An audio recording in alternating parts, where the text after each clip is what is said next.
if my wife texts me.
What was that? My purse?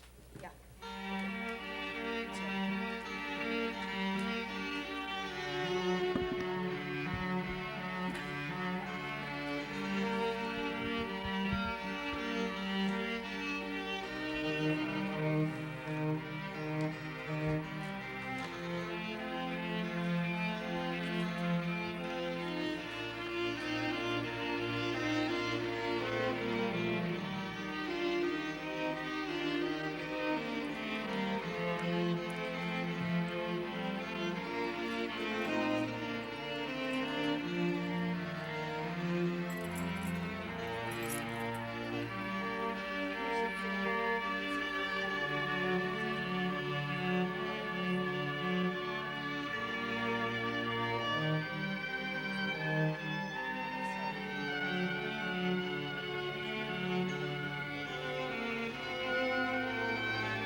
February 12th, 2018, to order.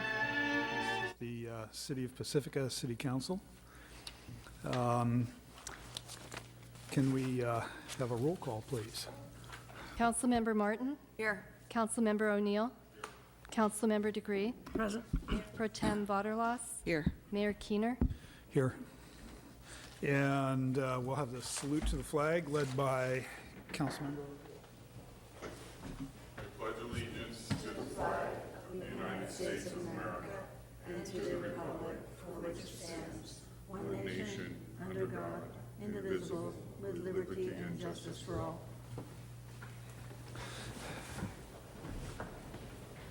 Okay, do we have a closed session report? Thank you.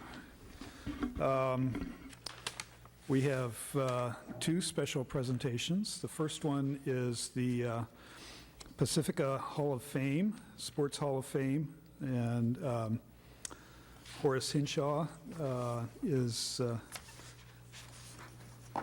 the designated person for that, Horace.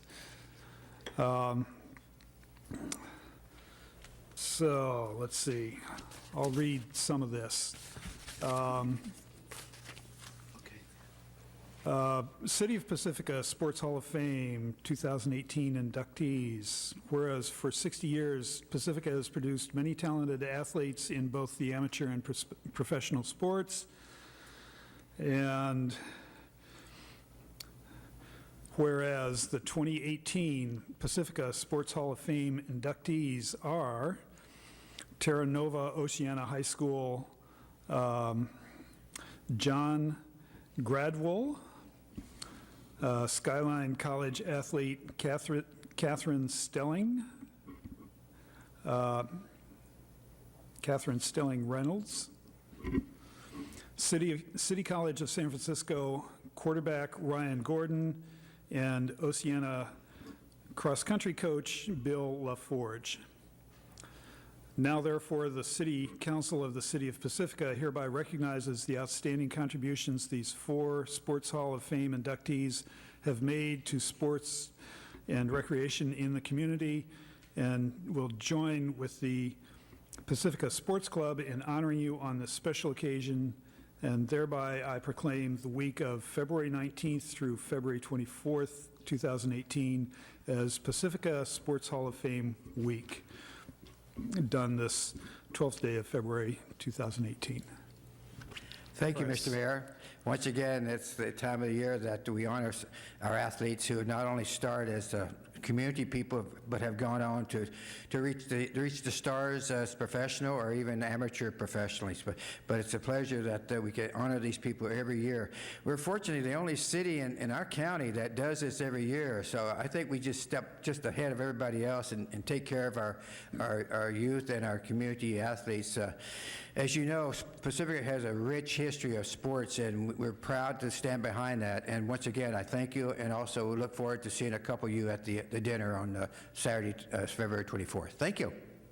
Thank you, Horace.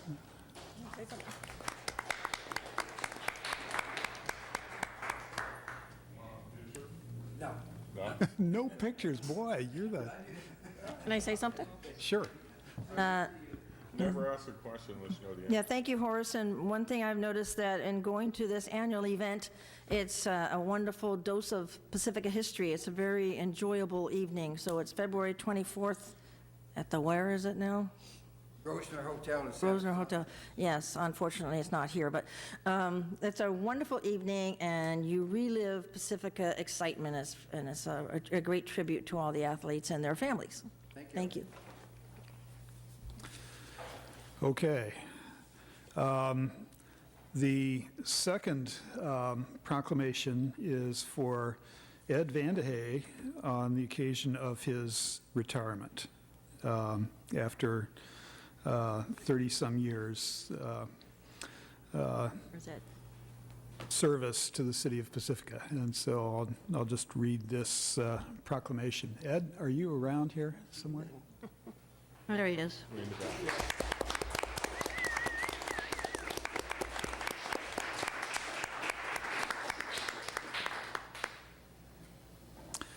Whereas Ed is retiring from a public service career with over 30 years outstanding service to the city of Pacifica, and whereas Ed was hired in July 1987 and began his work in the finance department as programmer analyst and then was promoted to MIS manager, and whereas Ed designed and wrote computer software for the city, still in use today after more than 2 decades, he set up and made possible Pacifica's first website and internet presence.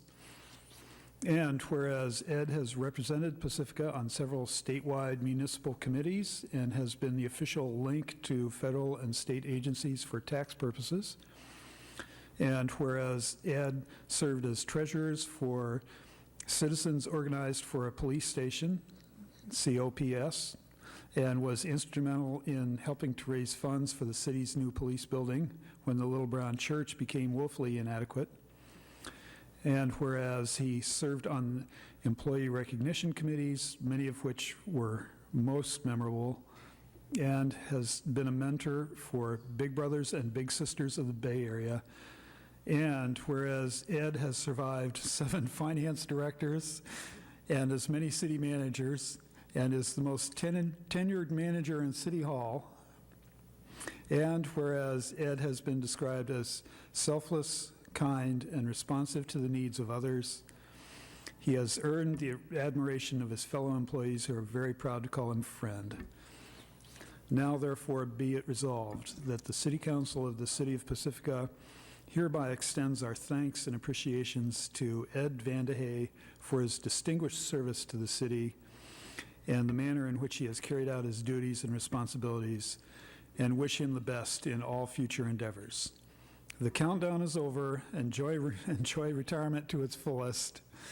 Done this 12th day of February 2018. Congratulations, Ed.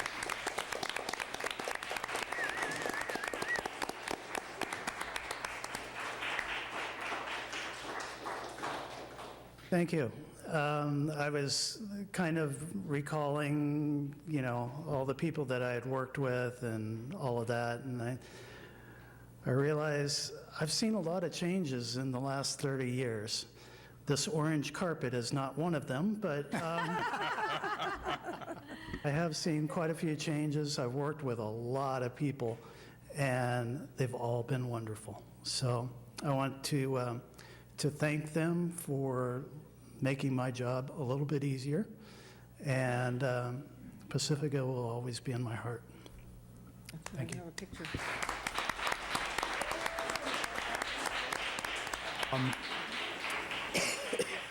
Mike. I have to admit, I didn't really get to know Ed prior to getting elected to city council, but he's always there, he's always good, and I guess, we always kept Ed version 1 because Microsoft went through how many versions, and Apple has how many versions, but the version 1 of Ed was always good.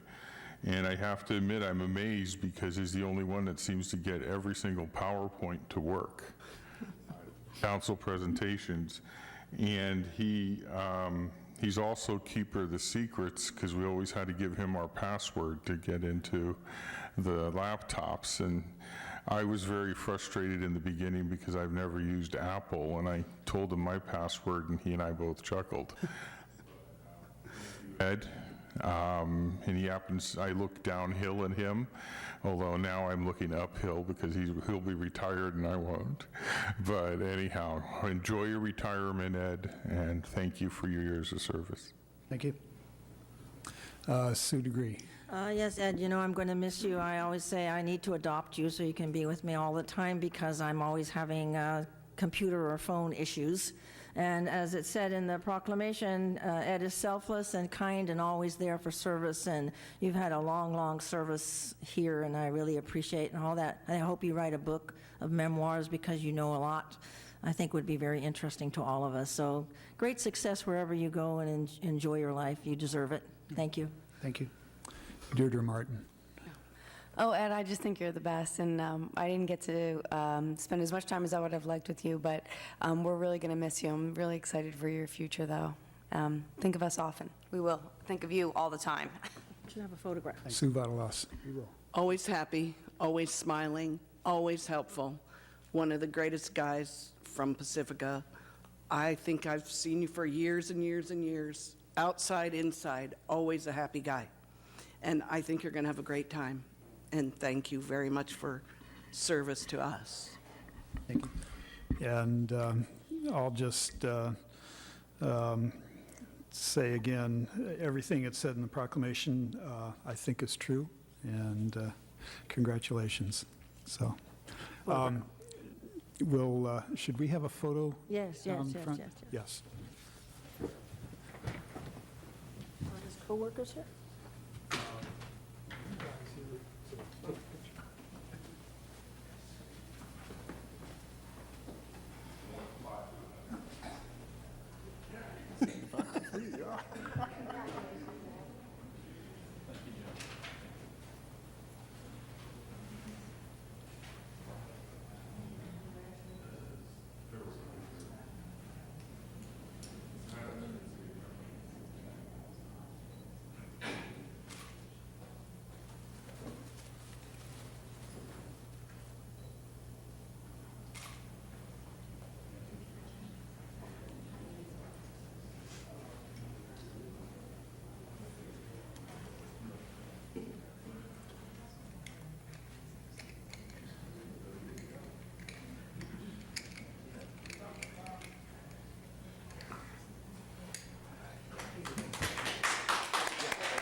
Okay, next is the consent calendar.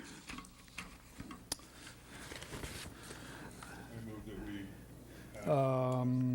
that we Yeah, hang on just a second. I have one yellow card for item number 3, the proclamation confirming the existence of a local emergency, and nothing on the rest of it. So the motion should include everything but item 3, I think. make a motion that we approve the consent calendar stated except for item 3. Do I have a second? Second. Sue Vitalos, second. Please vote.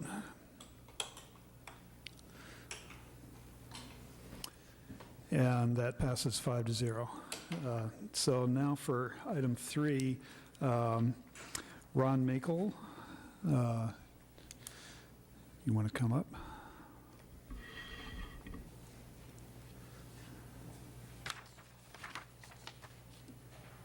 Yeah, Ron Makel. Good evening, council, staff.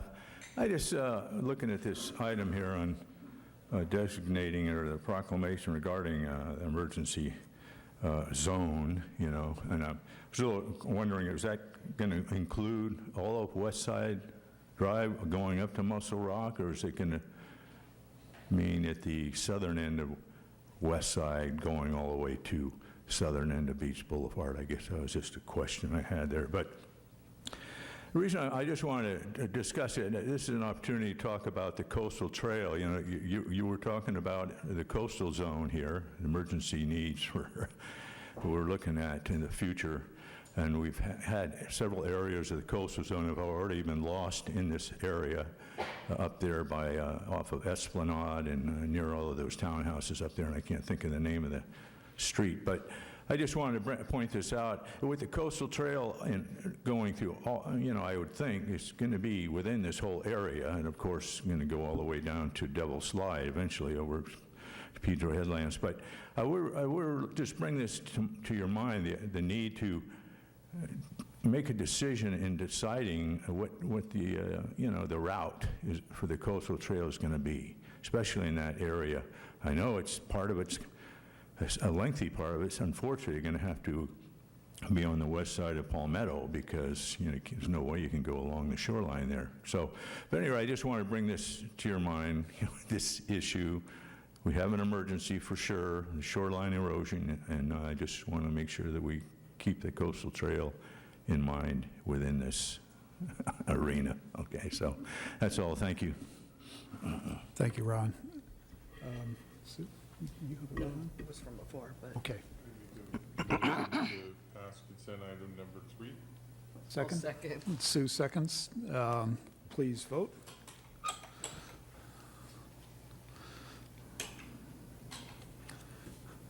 Okay, and that passes 5-0 also. All right, now we're at oral communications, and this is for members of the public to speak on topics that are not on the agenda. And I have only one card, and it is, surprise, Ron Makel.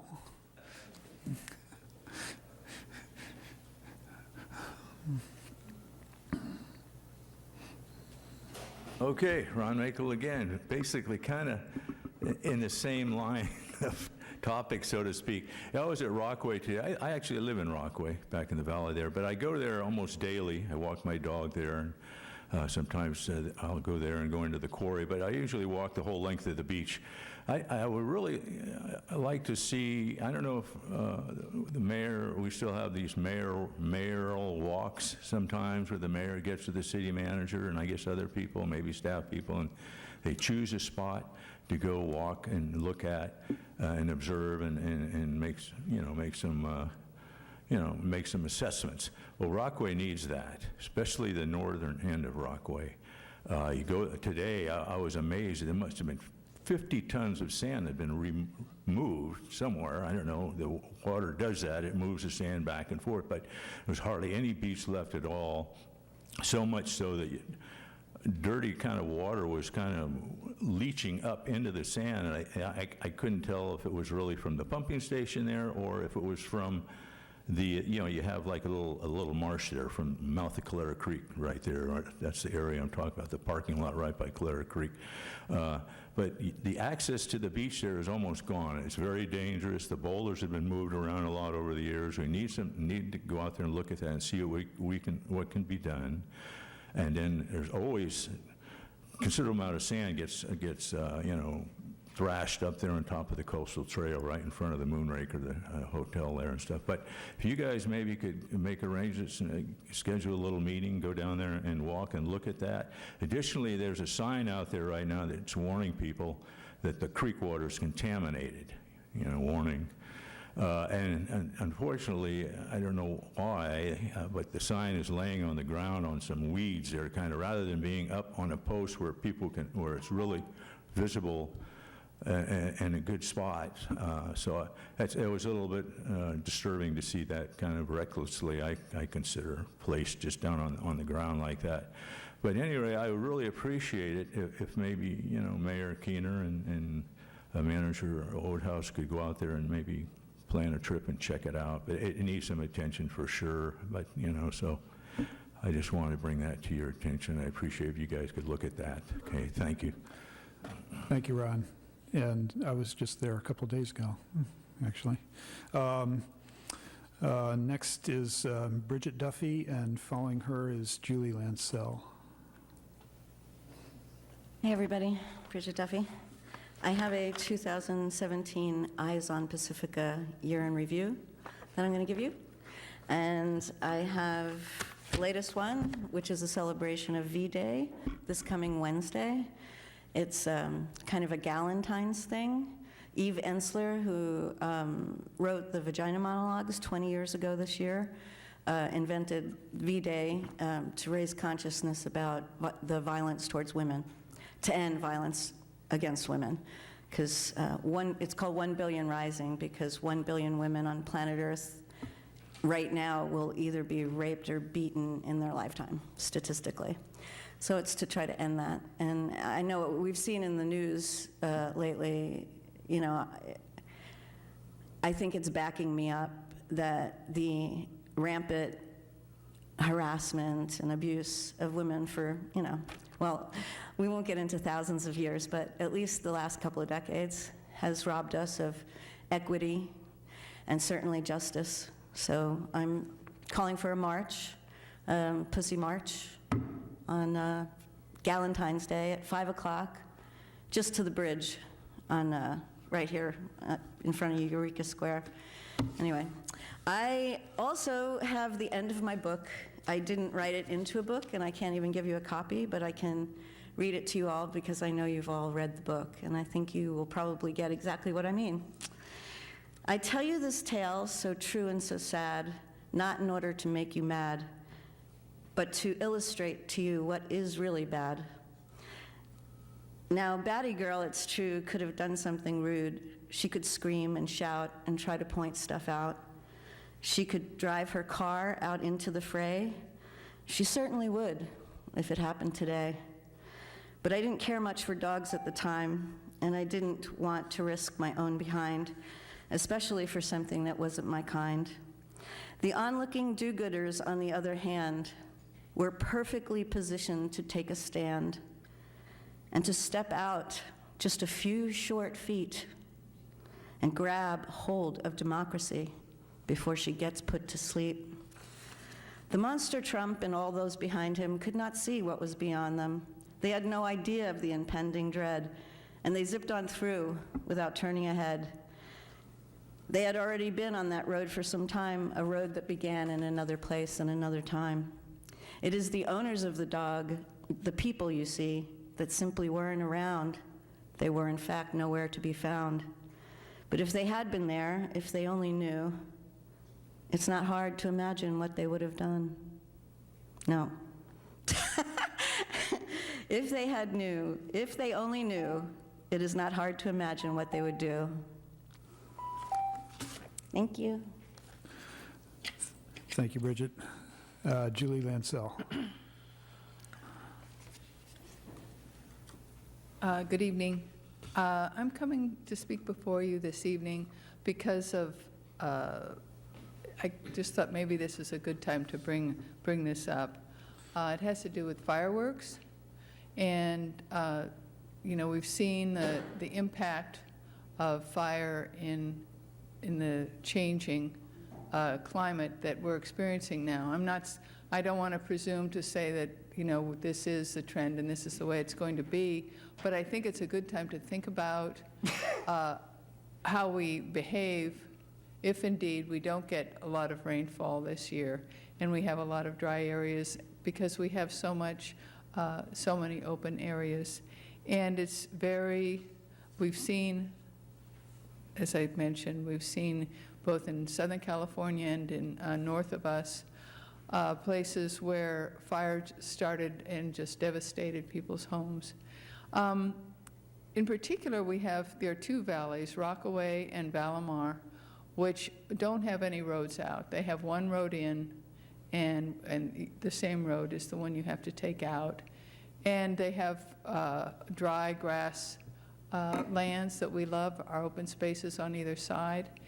And it would just be really very, very sad if we were to have that kind of an event happen here. And they do happen, and they are sudden, and they're devastating.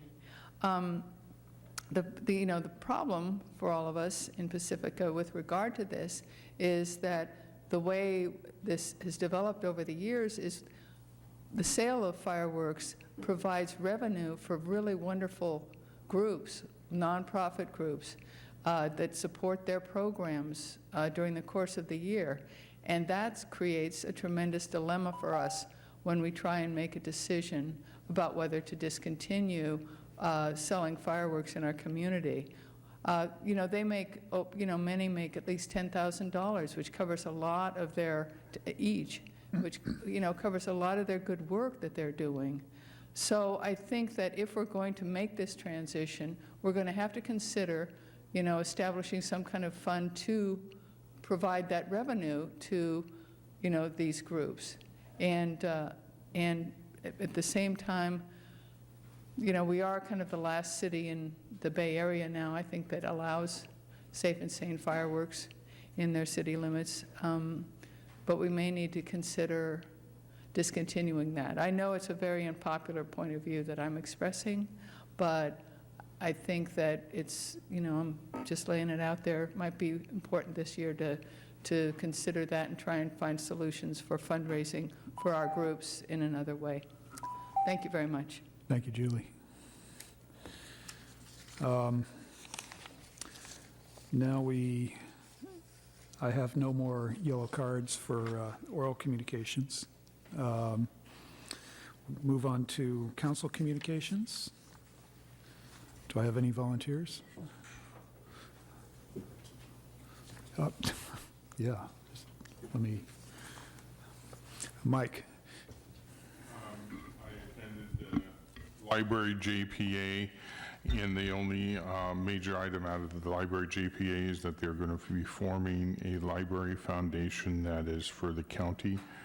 Right now, other than Pacifica, no other library has a foundation in the county, so they're going to be forming one for all the libraries in the county. That's all. Thank you, Mike. Deirdre. I attended the Pacifica Resource Center mural dedication, which was a beautiful event. A lot of the community members came out for that. And also the dedication wall. If you haven't seen it, stop by there. It's just an amazing mural there. Pacifica Beach Coalition is starting their Earth Day planning, celebrating on the 21st of April this year. They're also doing a project in conjunction with the libraries here. It's called Book to Action, and they're encouraging everyone to read the book Garbology, which I've just started, and there's going to be a bunch of events that will all culminate around Earth Day, and the author of Garbology will be at Earth Day this year. The surf movie this past weekend was a huge success. A lot of the big wave riders came, and that was an event to raise money for Earth Day. And just in case you haven't seen it, if you walk the Rockaway switchbacks, there's 4 of the switches that have been weeded and replanted and will be maintained by some give back groups that come out and work with Beach Coalition to maintain those switchbacks. So if you take a step back and look up, you can see that great work that the Pacifica Beach Coalition has done. I mean, we all know that they keep the beaches clean, but also there's a lot of native planting that happens and weeding as well. As far as the CCAG Bicycle and Pedestrian Advisory Committee, there's 1 elected and 2 public openings on the Bicycle Pedestrian Advisory Committee. I've sent a note to Director Perez to see if any of our commissioners would be interested, and also I talked to a few folks at the transit event, which was also another successful event. Sam Trans came 2 weeks ago and gave us an update on their study. We didn't hear everything we wanted to hear, but they'll also be presenting to us soon as a council, so we'll also get to talk to them as well at that time. That's all I have. Thanks. Thank you, Deirdre. Sue DeGree. I attended Joint Venture Silicon Valley, which you can Google and get the reports on it. They had some excellent speakers, and one of the hopeful things that come out of a lot of chaos. So they mentioned a lot of things like housing and transportation and robots taking over jobs and such like that. One of the comments was turbulent boundaries are productive zones, so that if we look at these turbulent times and look carefully, there's ways that we can face the upheavals in what's going on around us and find through that different ways of being creative and productive at the same time. They did mention that the Hayward earthquake, 2 weeks, well, it was 2 weeks ago, last week, broke a water main, and they also claimed that we are really not ready for an earthquake. We should rethink that. They also mentioned that innovation goes rapidly, and that could be part of the turbulence, and that methodical things happen. That's pretty much like, what is it, like councils. We tend to move at snail's pace, government things, that the two are complementary and important to one another, because innovation causes turbulence and upheaval, and being steady Eddie helps to take the best out of those rapid things and create ongoing solutions. So it was very creative, and it's Joint Venture Silicon Valley. I'm sure you can find, they probably have the talks in print or on video. Commute.org is meeting again, and one of the things, new things, it's not new, but it's happening rapidly. If you go to different cities, you'll see these Lime bicycles all over the place. The Lime bicycles are very attractive. They are GPS, so you'll see them anywhere. And they're not stolen, they're not ruined, because anybody tries to touch them, the GPS will find you rather rapidly. So they're used for getting like the last mile, that sort of thing. So Pacifica our terrain is not that great for maybe the Lime bicycles, but for the more sturdy folks, maybe it is. They also now have bicycles with motors that can actually get you up Highway 1 or Sharp Park and things like that. So I think as a city, we should definitely look into these things, because there is funding for this type of a thing. The FAA, for our wonderful airport noise, the FAA is looking at being reorganized, whatever that means, but that could be a big, huge thing. So those of you who are into letter writing, and the city have chosen to write letters, that's coming up in March. So if we could get our strong letter out there to have as a mandate within the FAA, that Congress mandate the FAA to include noise impacts, that's a priority over efficiency for profit. So I think that any of you into letter writing, I would suggest that we all go for that. What was the other thing? I think, so a question was, for tomorrow night at the community center, is there going to be the PCT filming the sea level rise meetings, do we know? Here. It's here, sorry, yes. That's at 7, isn't it? 6 PM here. Is that going to be taped by any chance? 6 to 8, and it's here in the council chambers, and I am not aware of PCT filming that. I think if we could get those meetings taped would be helpful. The format of the meeting is not very filmable. Right. And that was a challenge with the last one, although they, of their own volition, had filmed the last meeting. And I didn't see the rerun in it. I'll defer to Planning Director Waremeister if she knows differently about whether PCT. I remember one thing about this building is the lighting. So they always want you to, if you're going to speak, sit where there's lighting, which makes sense, otherwise you're a dark figure. And so for some of us have other meetings, like the Economic Development meeting is tomorrow night at the same time. Did you know an answer to that, TV? I don't. Okay. I apologize. I do want to say that the format is it's a workshop format, and so there will be a presentation, the slides. If it's not on TV, we will have them up on the website after. And the format is there will be different stations for folks to come and speak, have more personal hands-on, one-on-one conversations with staff and our consultants. So it doesn't necessarily lend itself to a full TV program. So Right. I would say that. Okay. While you're there, could you just state when the meeting is, where it is, Sure. et cetera? Sure. The public workshop is tomorrow here in the council chambers, and it's from 6 p.m. to 8 p.m. Okay, and that's for the sea level rise planning effort related to our local coastal plan. That's correct. Okay, thank you. Thank you. And if we could, from staff in the near future, sorry, is weed control, oh, you mean for that statement? Oh, sorry. Go ahead. Yeah. I had a question for you, sorry he didn't. Is there any other meetings planned after tomorrow night? Yes. So there's 3 more rounds of public input opportunities before we also get to a series of public hearings.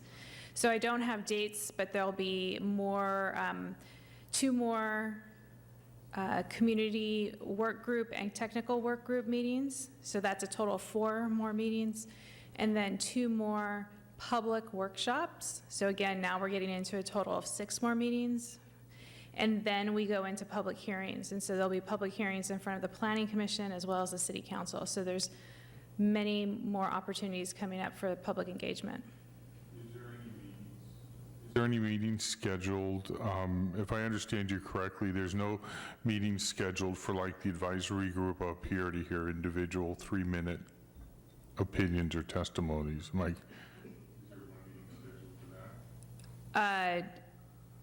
We have not set the format of the workshops in the future. I think that if we hear that there's a desire for that format, we can accommodate that. For sure, the public hearings, of course, will be in the traditional public speaker format. Public hearings, that would be before council and planning commission at that point. The draft documents already written, correct? For people to make comments on that? It would be available for comment, and there would be opportunity for amendments based on the feedback that we receive.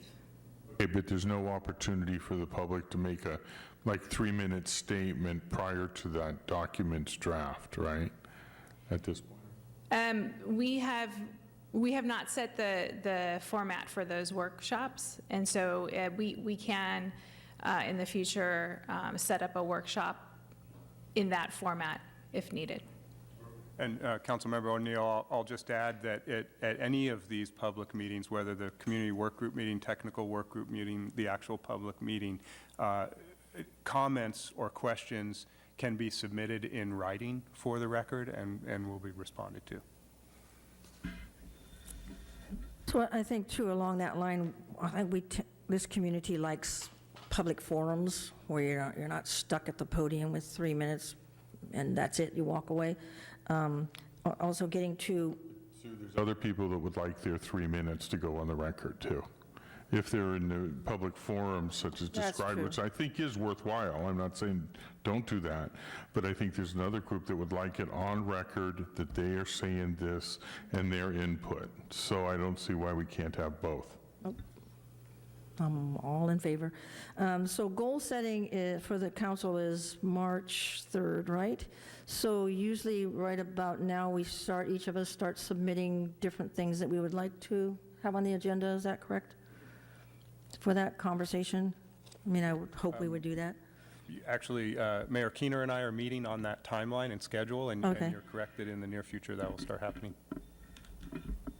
And what are the hours for that? 8 to? It's a full day. I don't recall Okay, so a precisely full what we day, said the just so, start time would be. and it is March 3rd, and it'll be here, right? Or is it at the police station? It'll be at the police station. Police station, okay. Yeah, thank you. Yeah, I'd like to also bring up, but not in the relatively near future, to take another look at our housing element.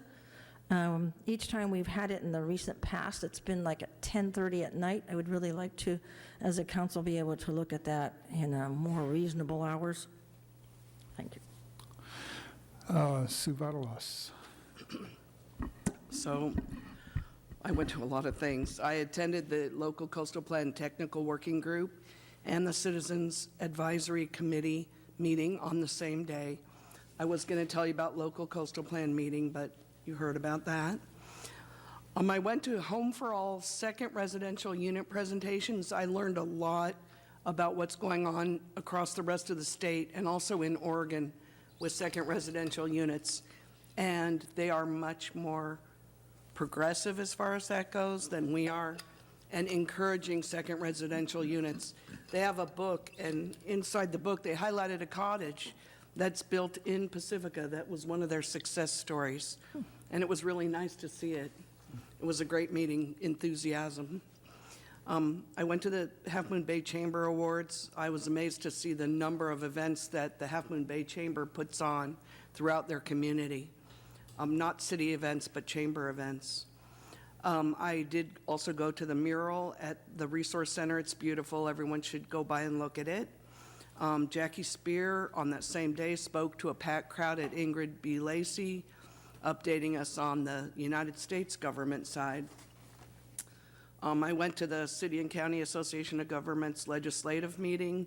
We discussed the possible repeal of the SB1 gas tax, which could affect everyone. It's an important issue. I also went to the Beach Coalition meeting on Friday. I loved it, just surfing, and I've never surfed a day in my life. Samtrans, I went to the Samtrans event, and they do have the getusmoving.org surveys, which they would like everyone to please fill out the information on there. They ask you if you want local, what you want to see in transportation, and it is important that we get our votes in there also. So that's it. Thank you, Sue. I have quite a list too, but it has been pared down by everybody else, thank goodness. It's still lengthy, though. I'll start with the redevelopment board, the oversight board, successor agency to the Pacifica redevelopment board. And this was their final meeting a week or two ago, because the administrative function will be taken over by a county board, a county-wide board. This is advantageous for us because of reduced administrative costs, and we get 4% interest on our outstanding loans instead of 3%, so a little bit. Regarding that, we have a tax allocation bond and for $1.65 million that is still owed, and that will be paid off in full by 2031. We have 6 loans from the Pacifica General Fund to the redevelopment agency, which are now administered by the successor agency. And these are the loans that will be getting 4% on interest instead of 3%. And they are about $4.5 million principal plus interest. We will be paid off, that is, the city will be paid off by 2045, except that we have to give 20% to the successor housing agency of the county. So we only get 80% of that money back. So that's all I have on the redevelopment board. I attended the CMEC committee, the Congestion Management and Environmental Quality Committee meeting of CCAG. And the one thing I want to point out there is that they had a report on the Scoop rideshare program. And this is a program where the county will pay $2 to the rider and $2 to the driver out of the total fare. Scoop is an app for your phone where you can find partners to rideshare, and this these payments that the county will make for you will come for rides that either initiate in or terminate in San Mateo County. So if you're commuting to San Francisco or San Jose or whatever, they're still good. And the reason I mention this is because Pacifica had an extremely low participation rate, as if I figured maybe nobody knew about this. And so we'll try and rectify that a little bit.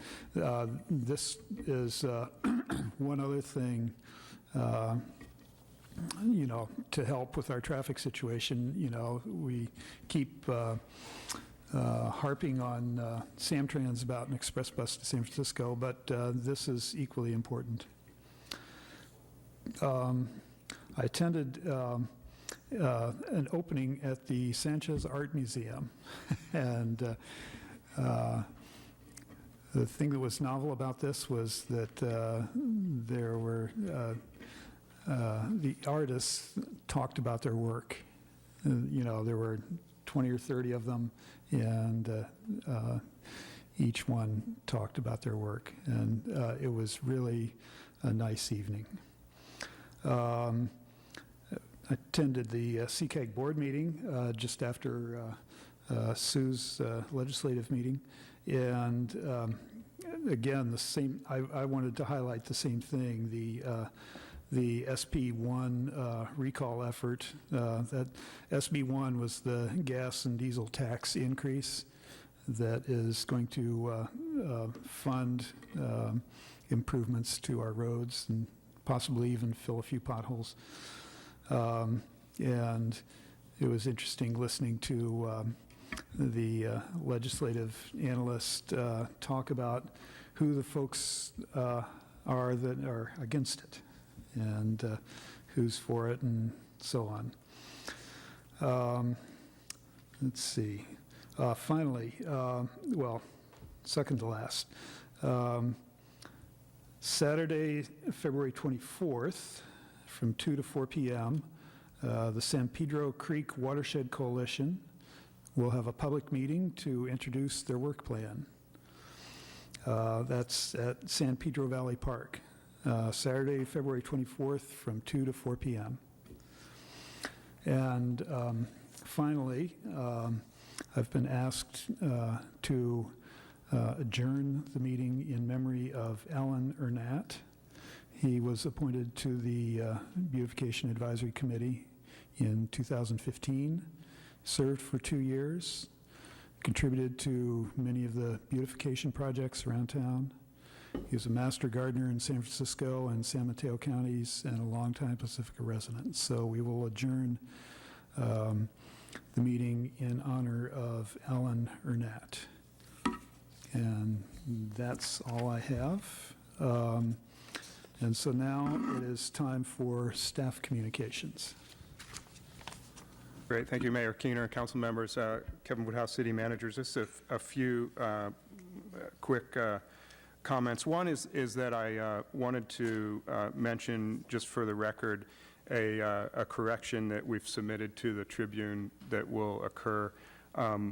Last council meeting on January 22nd, when we discussed the aircraft overflight noise, City Attorney Kenyon made a statement about other lawsuits, and in the Tribune, it was mistakenly quoted that it had said Portola Valley and Woodside residents prevailed in that one, and so the correction that we submitted to the Tribune states clearly that there is another case that is more relevant for Pacifica, where residents of Portola Valley and Woodside filed suit against the FAA challenging the 2014 NorCal order, and they did not prevail.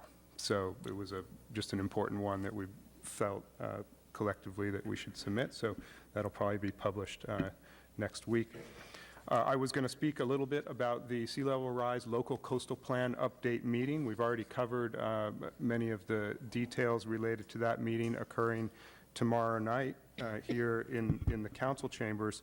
What I will then mention is that out in the community, there are lots of questions that are arising about this process and this project and what it is doing or what it is not doing. So the city has created and is maintaining a frequently asked questions document that's on the Sea Level Rise page on the website and will be provided at the community meeting.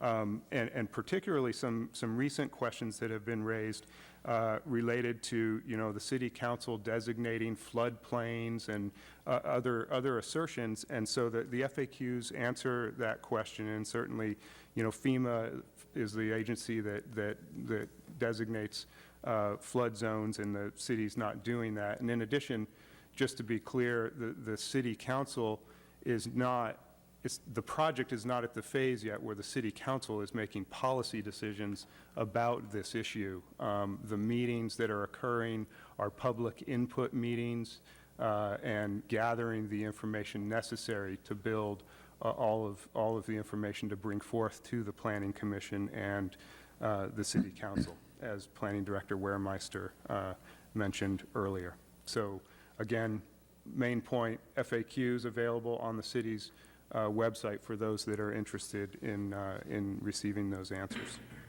That's all. Can I have a Thank question? you, Kevin. Just Mike O'Neill first. Sorry. Michelle, I just want to let you know, as I got a text from someone that I guess Laguna Beach just successfully prevailed over the FAA over airport noise. I don't know the details or circumstances, but I'm just letting you know because I know you're doing research. So, thank you. Deirdre. Mike, your microphone is cutting in and out. You might want to try the next one over, just so you're aware. Yeah. But I just wanted to just follow up on what city manager just said, was that the city council has not rezoned anything in the city of Pacifica. It has not come before city council yet. There are public meetings and everyone is asked to participate.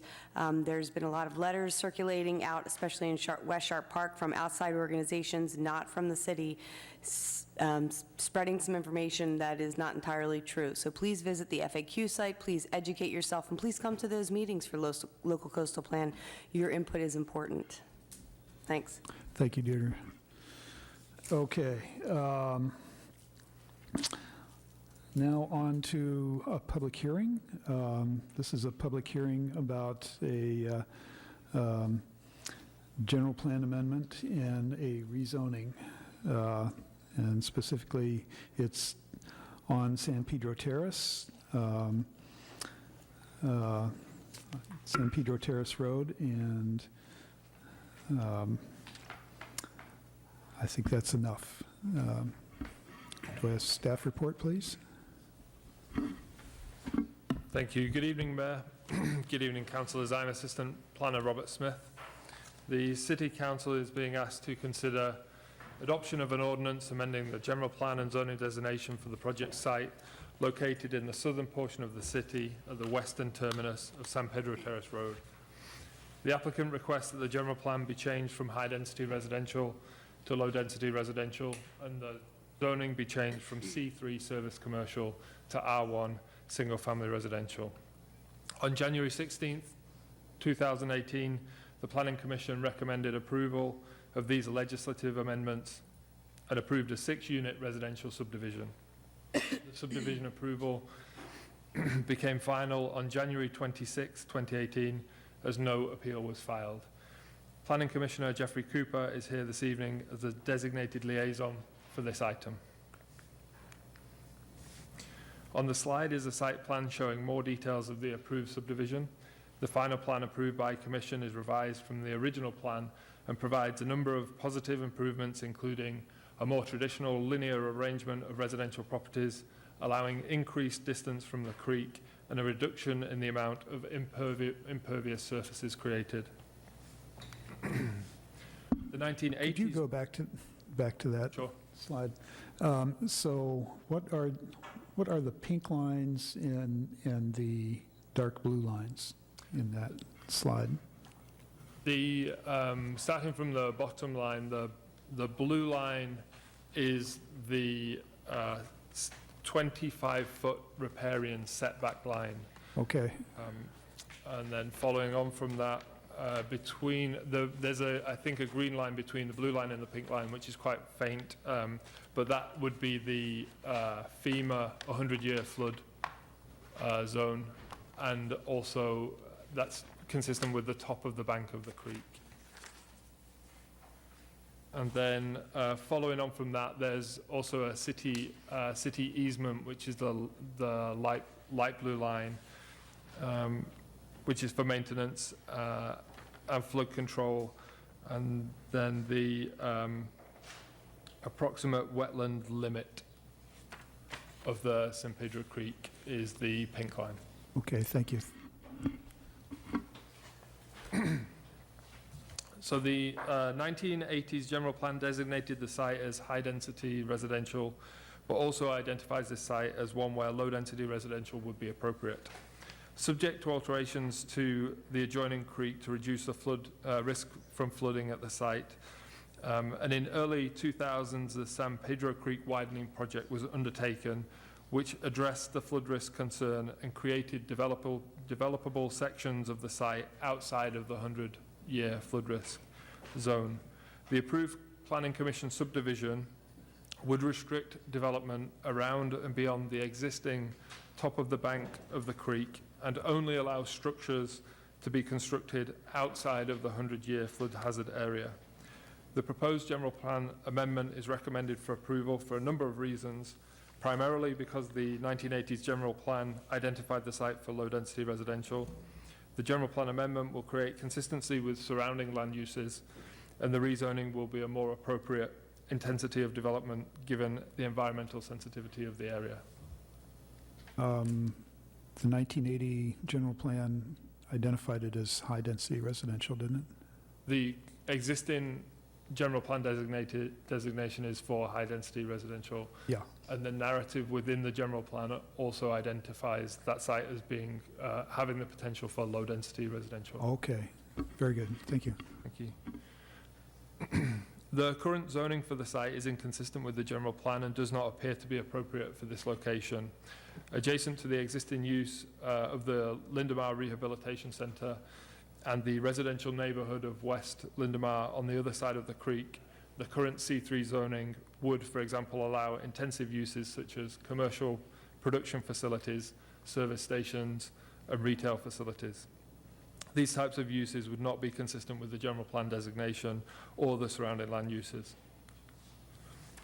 The project has been part of an extensive environmental review with a number of sensitive species and habitats evaluated. The project is also subject to requirements of state and federal agencies such as the Department of Fish and Wildlife, Army Corps of Engineers, and the National Marine Fisheries Service. The National Marine Fisheries Service has provided a letter response to the project application that states that the proposed action is not likely to adversely affect steelhead and their designated critical habitat. The Planning Commission and staff are therefore recommending the City Council introduce the ordinance, amending the general plan and rezoning designation for the subject site. Thank you. And the applicant is available for questions should you have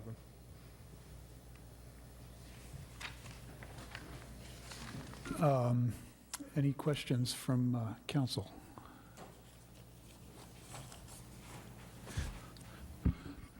None. Okay. Oh, Sue Degree.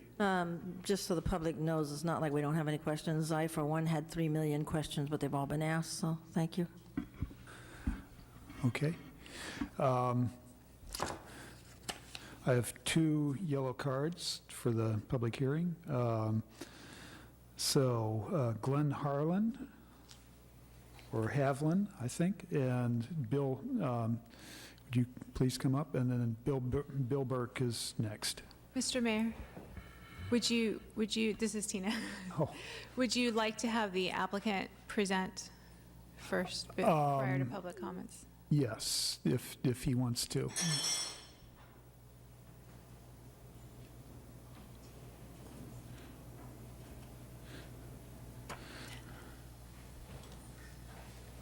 Good evening, Council. My name is Mike O'Connell. I'm the agent for the applicant. Couple things to just touch on quickly. We've worked closely with staff to make sure that the conditions of approval and the mitigation and monitoring reporting is acceptable to all parties. So we're on board with those as they're currently written. I also want to point out that we've had a lot of collaboration with the San Pedro Creek Watershed Coalition. They were involved in the, I don't want to call it a redesign of the site, but the adjustments we made in between the first and second Planning Commission meeting. We were also able to incorporate a condition of approval where we're going to submit an agreement that's mutually beneficial to the applicant and the coalition regarding access and certain rights to the buffer area under certain conditions. So that agreement has been drafted. It's been reviewed by some of the board members on the coalition, and I think they're going to be talking about that in more detail after their meeting on the 24th. But it's our intention that there'll be a legal document that gets recorded, giving them certain access and rights to the buffer area.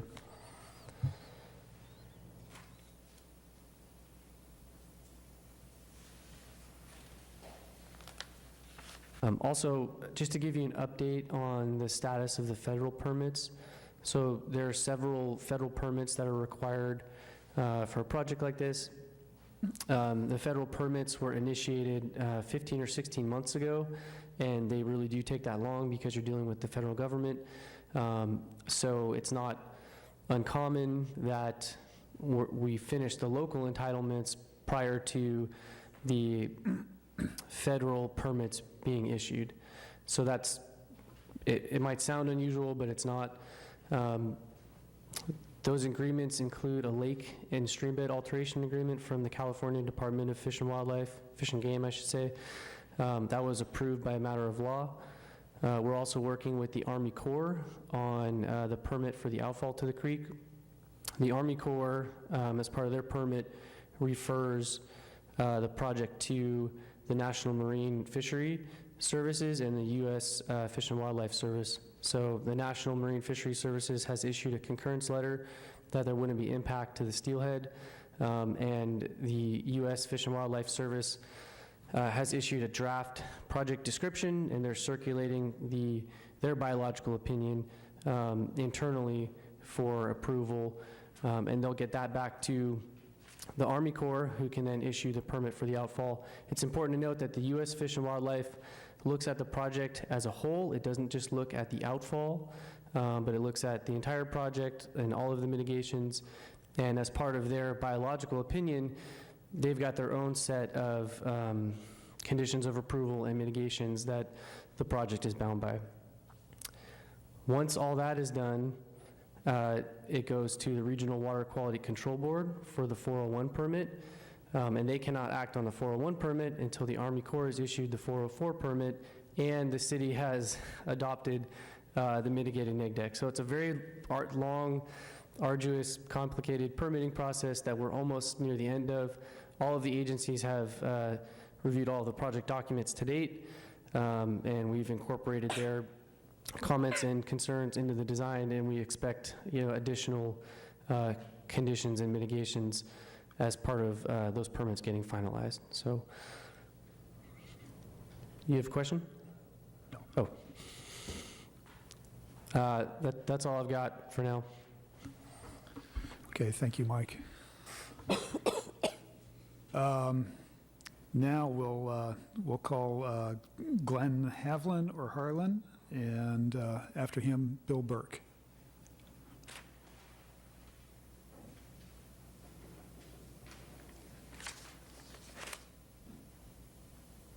Good evening. My name is Glenn Havlin. My wife and I are the property owners of 1404 Flores Drive on the opposite side of this proposed development here. My map did not have the benefit of the color coding, the one that I received in the mail here, and we are concerned, several of us who live across here, with what appears to be a property line for these lots extending across to the northern side of the creek and all the way up to what appears to be our current fence lines. That is not my understanding of where the property line extends. I would like that to be made more clear. And I would also like to know if this is indeed their property line, what they intend to do north of the creek. Will they be fencing us out of the creek? Will they be developing anything at that side? And how will our access through our back fence, a great deal of the value and particular interest of our property be affected? Also, I'd like to know when we are going to find anything out about what these developments are going to look like, what these houses are going to look like, their height, the street lighting that's going to be there, and the access road. I'm also curious to know if there's any intention at any time to reopen, that is to say, San Pedro Road all the way out to the highway. I think that's about it, and I'd like to know if there's going to be any further hearings on this so that I may learn these details. Thank you. There won't be further hearings, but you'll probably be able to learn the answers to your questions tonight. So hang on. Bill Burke.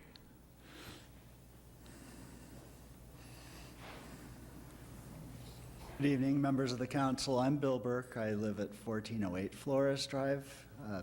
Glenn Havlin's my next door neighbor, and I had the exact same question. When we bought the property, we were told that we owned to the middle of the creek, and it looks like, and it's ambiguous to me on Google Maps. If you zoom in on the property lines, it looks like the image of our property is out of register with the actual lot lines, so you can't trust the internet. And so I would like a clarification on where our property lines are. To the best of what I can tell, it looks like I can walk up to the bank of the creek and look over, but I wonder if my new neighbor is going to post a no trespassing sign on the willows, or if I'll be able to enjoy an occasional soaking of my feet in the creek. I know that's not good for human contact. I always tell my kids, don't go walk down to the creek, but they occasionally would. I imagine any new neighbor would tell their children the same thing, and their children would likely wander down to the edge of the creek and look at it cautiously most of the time and be careful with the animals. But as I say, it looks like the property line is on the north side of the creek, and I wonder if we'll be allowed access to the creek. That was the extent of my questions on this, and if I may have a moment to talk about item 7 on the agenda, Is it out of turn? I think that is out of turn, yeah. But Put a card in. you can put a card in and speak when that item comes up. All right, well, thank you very much. Thank you, Chris, or Bill, I'm sorry. Mike, would you care to respond to those speakers? Yeah, I can answer all of the questions. So with regards to the property line, well, first, the creek is dynamic, so it changes over time, and I don't know when Glenn or Bill purchased their house, but chances are it looked a little different if it was 10 years ago than it does currently, just because, when we get high flows and scour and things happen, the creek kind of moves in and out. But in general, if you walk down to the creek, there's kind of a low flow channel, which is the normal, kind of the normal, not the ordinary high water line, but just the normal water line. And that varies, but the property line kind of, or rather the creek, that low flow channel meanders in and out of the property line. So depending on exactly where you're at, you may be able to actually walk down to the creek from the properties on Flores without technically trespassing. But it's also important to recognize that the city has a rather large drainage easement for the creek. If you remember, many, many years ago, the creek was completely overhauled, and the city obtained an easement as part of that work. And so even though it's technically the fee to that area is not owned by the city, they have the kind of the overlying controlling easement over that area. So, there's not going to be a fence on the property line that happens to be in the middle of the creek. There will be a fence, but it would be along the city's drainage easement so as to not interfere with the city's ability to maintain the creek and the drainage easement. So I hope that's clear. Glenn had questions about street lighting.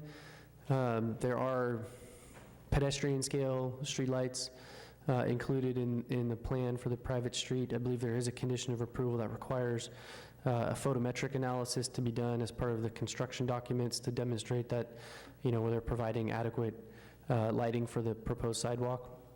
There's no intention of reopening San Pedro Road at Highway 1. As I understand, that was closed many years ago because too many people were killed trying to turn onto the highway there. So I think everybody feels that would be a bad thing to do, and it's not part of this project at all. Thank you, Mike. Deirdre. So that if I were Bill or Glenn, I would still have a question. Will they be restricted access to the creek? No, they will not. Okay. There won't be a no trespassing sign or any sort of wall or fence blocking them from looking in or maybe even touching it? No. Okay, thanks.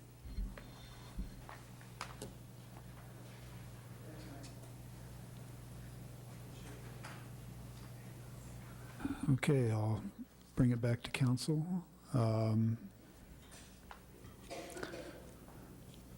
anybody have any more comments? No. I do have a question. Sue Degree. Well, I do have a question. So the process, I understand, is slow, but what if one of those, like, I've lost track of which one it might be, says they have issues, then what happens? If one of the Like Fish and Game or Regulatory Army agencies, Corps or yes. Water Control or something? They have their own permit authority, and they could add their own conditions and mitigations, and so they would go ahead and do that under their own authority.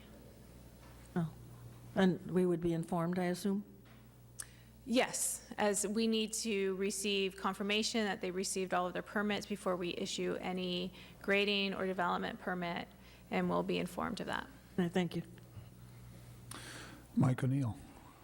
It's not so much the statement on this particular project, but I'm actually looking for the size, but it's kind of a philosophical question that I don't think we can apply because this kind of out the door, but this was rated high density, and I'm not necessarily saying, I picture apartment buildings or whatever, but having one house on lots that are 15,000 square feet, given the fact that we have issues with housing in this area, I think it would be prudent to have a discussion about, lots that size, maybe at least a duplex on them or something like that. It's more of a philosophical discussion, maybe something to talk about the goal-setting session, because I'm just concerned, you have, I'm flipping through the staff report here to look for the exact dimensions, but if I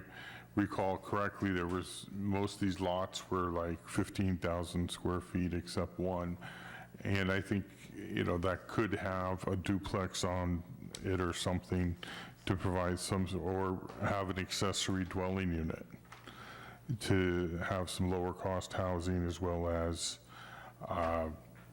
help another unit of housing in the area.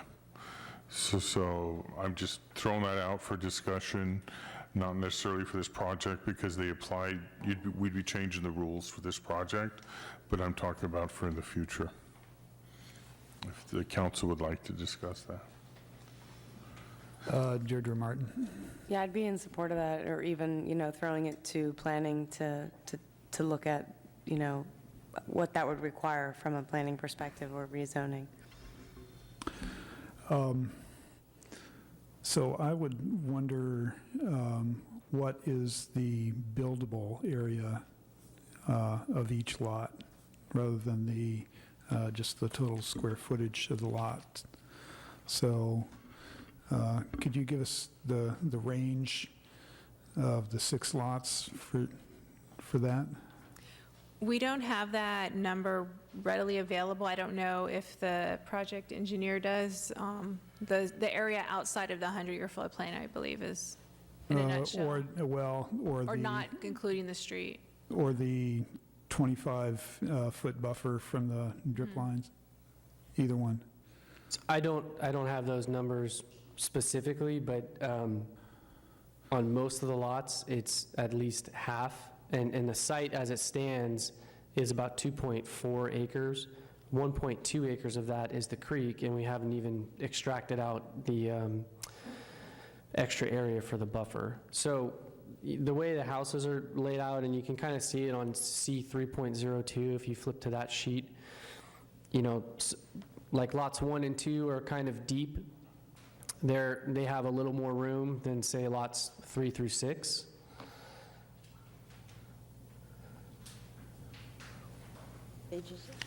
That's C3.02.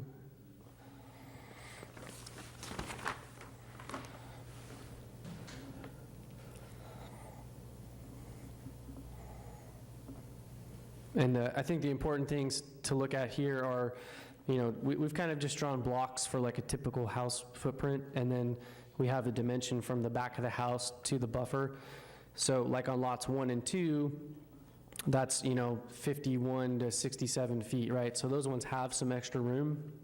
But when you get to lot 3 and 4, you're down to around 20 feet, which is kind of like your typical backyard on a typical 5,000 square foot lot.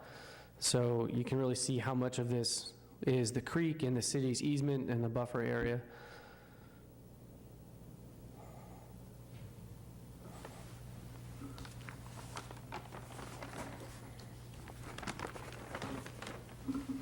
Okay, I have a question, sort of a general question about lot lines along the creek. I know a couple of my neighbors have told me they thought they owned out to the middle of the creek, and when I look at the plat maps, they're wrong. So do you want to comment on that, Tina? Sure. So I guess my only comment is in many of the agencies I've worked for, that's a common misunderstanding when you have an open space area behind you. It is important to look at your plat map and try to understand where the property lines are on the ground. Oftentimes, they're not where perhaps you may think they are, or have always been told it's the middle of the creek. But it's important to go back and reconfirm what your title documents show and say. Okay, thank you. Sue Degree? So I had a lot of questions, and I understand that we have also a lot of constraints on what we can discuss this evening. Can you summarize what we're able to? I think there's not much we can change at this point. It's just pretty cut and dry whether we want to rezone it and what was the other one?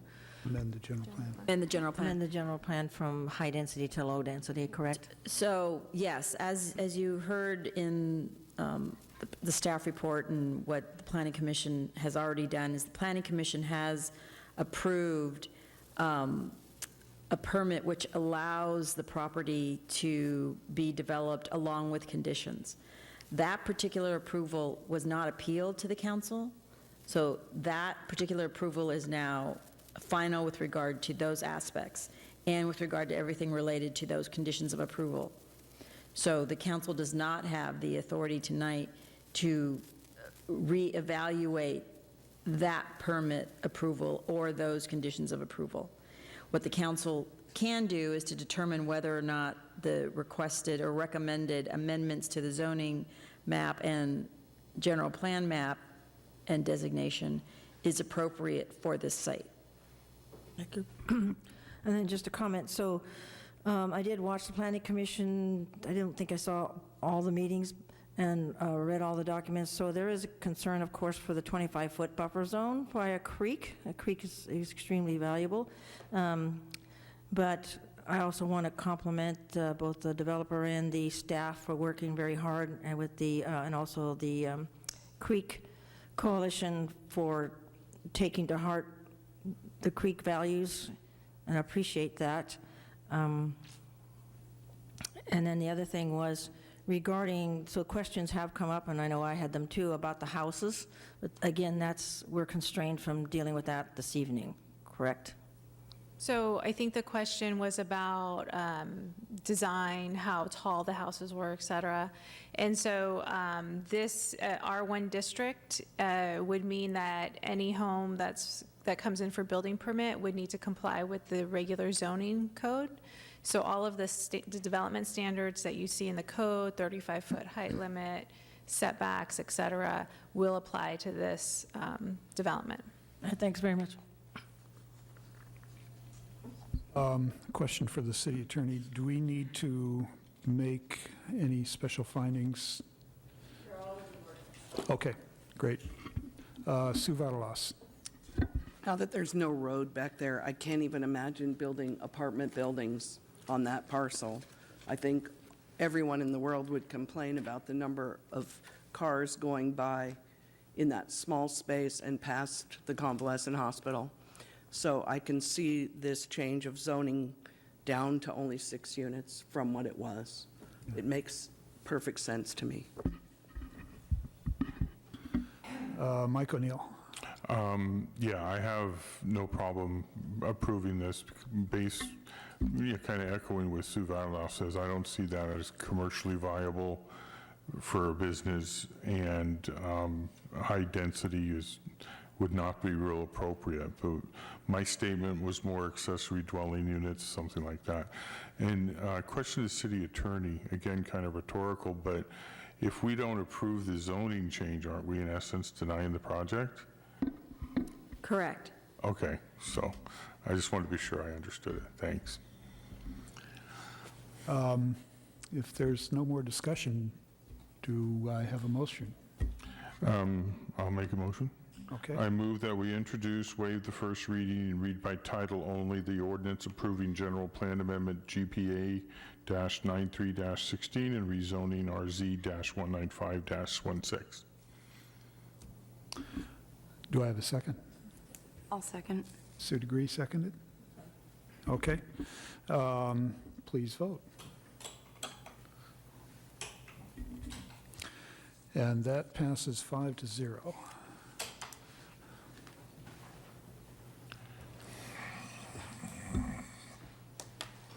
And thank you, everybody that turned out.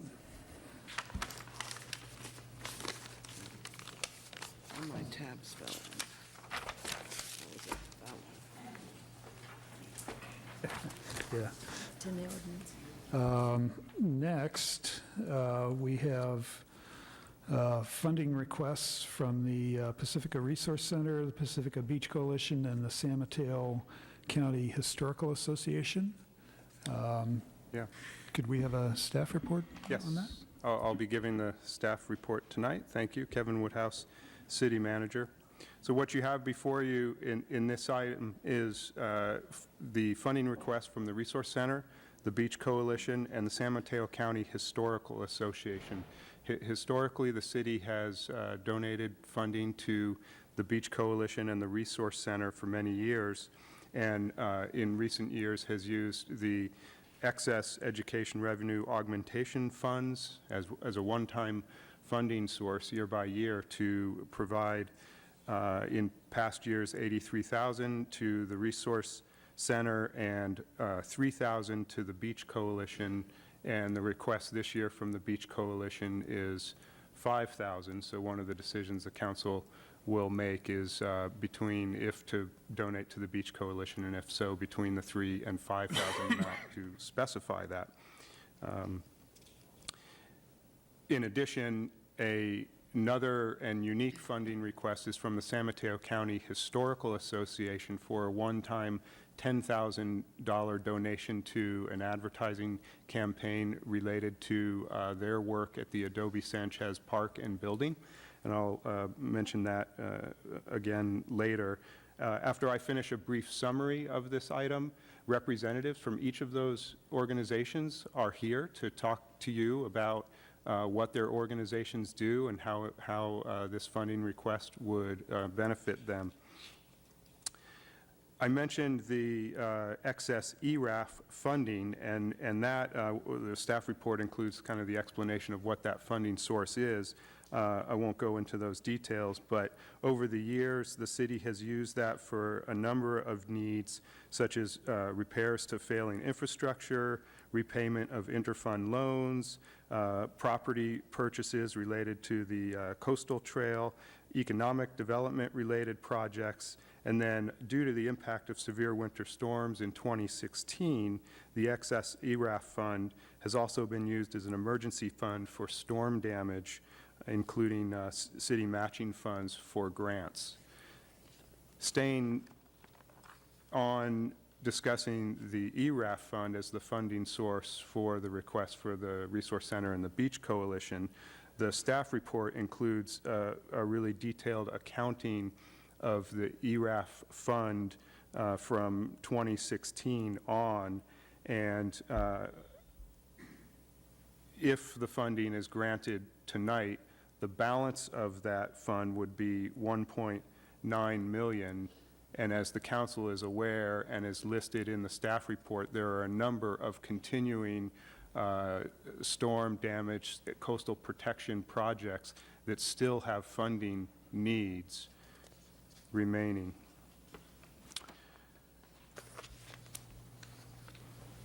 In addition, and those funding needs listed on page 7 of the staff report that staff is aware of currently total $2.1 million. In addition, this accounting doesn't count excess ERAF funds that may come to the city in future years. So if that funding source continues from the county, there'll be additional funds related to other projects. So now specifically regarding the funding requests, the Pacific Resource Center is requesting, as in previous years, $83,000 for their program, and PRC Executive Director Anita Reese is here to talk about that. And again, the city manager's recommendation is to fund that out of excess ERAF. The Pacific Beach Coalition, again, is requesting $5,000 of funding. In previous years, the city had funded at the $3,000 level. Beach Coalition President Lynn Adams is here to talk about their programs and the use of those funds. And again, the recommendation is to fund that at the level council designates between $3,000 and $5,000 out of the excess ERAF funds. Now, for the San Mateo County Historical Association funding request, again, that funding is related to paying for part of an advertising campaign for their ribbon-cutting ceremony scheduled for later in the fall of this year for the opening of their renovations to the Adobe Sanchez building and new visitor center. That's essentially an economic development attracting visitors to Pacifica endeavor. So my recommendation is that that $10,000 be funded from salary savings from the economic development program and not from the ERAF funding source. In terms of fiscal impact, the council's decision tonight, if the recommendations are approved, is between $96,000 and $98,000, again, depending on the level decided for the Beach Coalition. And the donations to the Beach Coalition and San Mateo County Historical Association would be made immediately, and the PRC, the Resource Center funding, is actually for the fiscal year 18-19, so that funding would be made at a later date. And I'll conclude there and answer any questions, but also the agency representatives are here to talk about their requests. Right. I have a couple of questions that are a little bit off topic, but they are related to the ERAF funds, and that is, and I doubt if you can answer them tonight, but I would just like to toss them out there. One is, what is the total spending over the last several years on repairs and strengthening protections of our bluffs from storms? And I'd like to know, what we got in terms of grant funding and what we actually contributed, in city dollars. And just to clarify on that, yeah, so you mean not just city grant matching, but the total dollar amount that grants also funded for bluff repair projects? Okay. Right, but separate. I mean, yeah, we'll separate it out. Yeah, the city money will be real money, as it were, yeah. And in the same vein, slightly more detailed, what is the total amount that the city spent on the 2 apartment buildings that we demolished, and the properties and revetments and so on at 310 to 330 Esplanade? Okay. Great. Yeah, we I think we'll follow up with that, those details. Yeah, sure. Okay.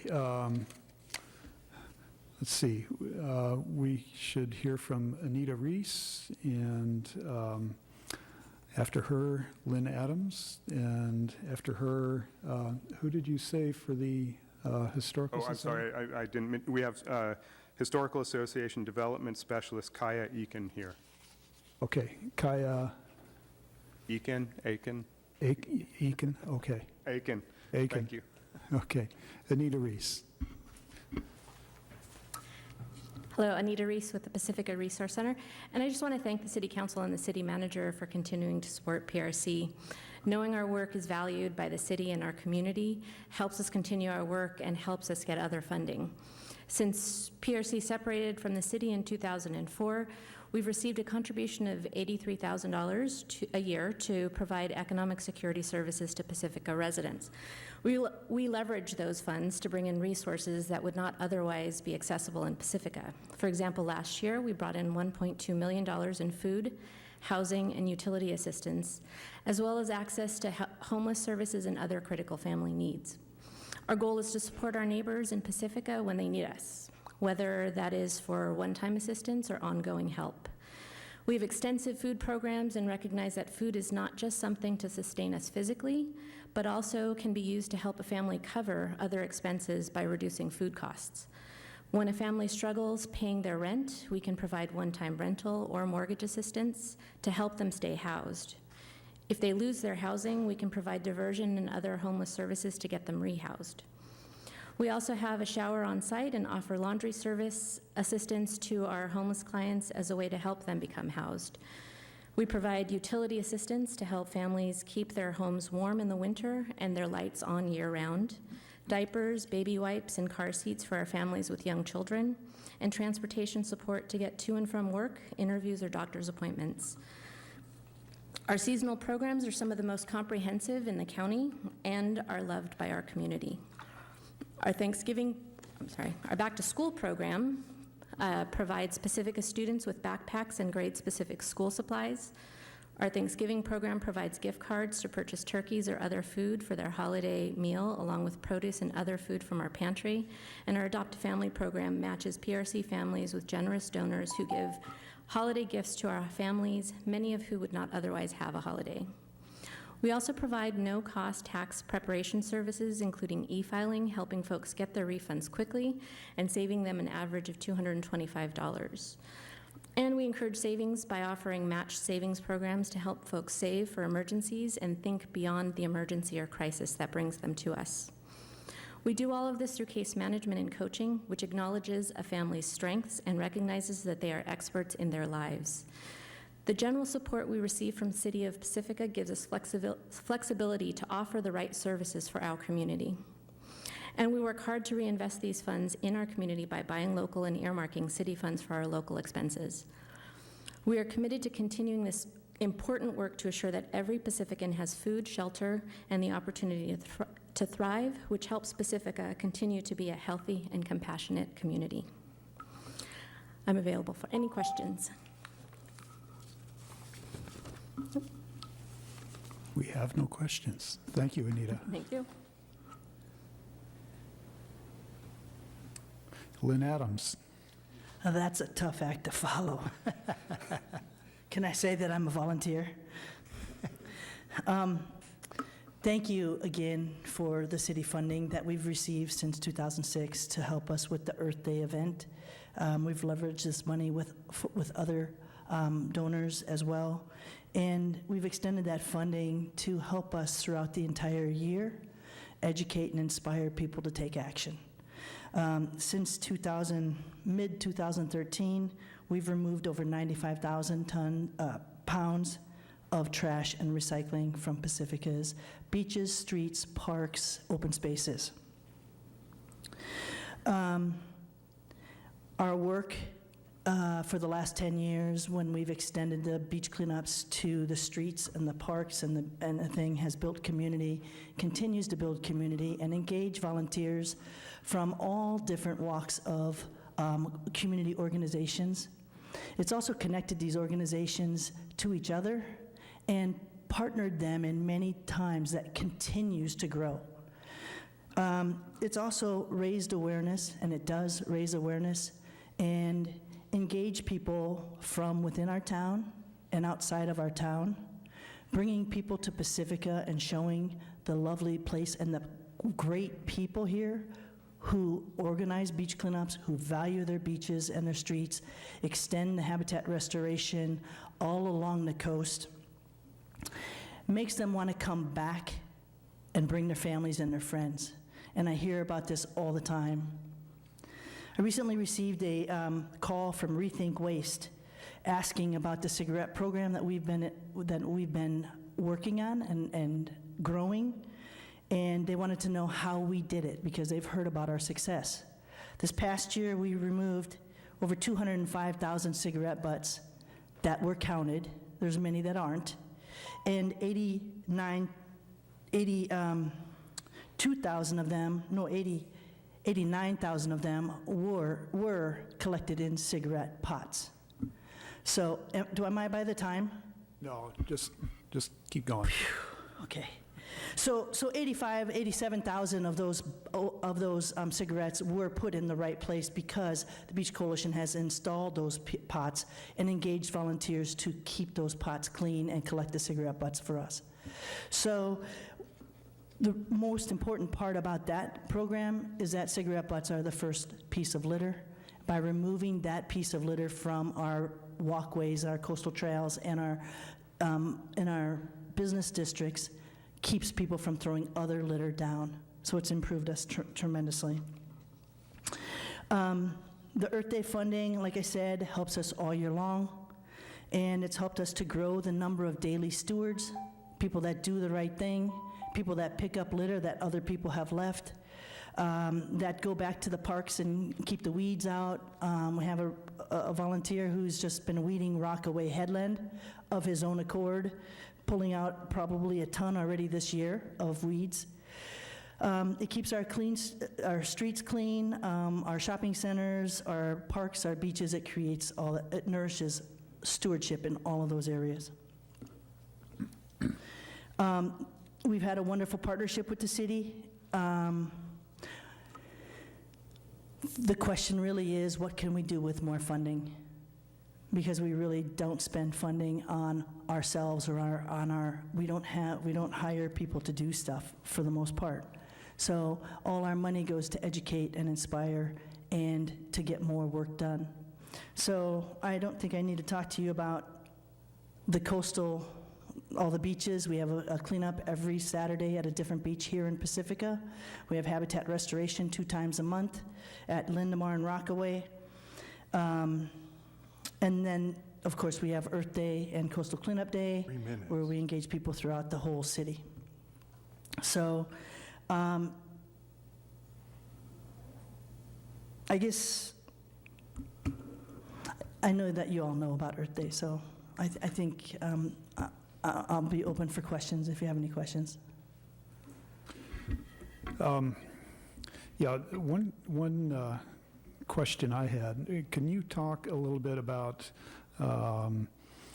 the folks that do the habitat restoration that have corporate sponsors like Genentech and so on? I'd love to. We brought close to 700 volunteers from businesses around Pacifica to do a cleanup at one of our beaches and then to go and do habitat restoration between Lindemar and Rockaway. And they have removed the weeds from the Crespi all the way up and over to the base of Rockaway at the Surfers Beach. And this year we had enough volunteer hours and removed the weeds quick enough that we could now, with the partnership of the city, push wood chips in most of the area on the incline from Rockaway, Lindemar, and also in a big area at Rockaway to suppress the weeds.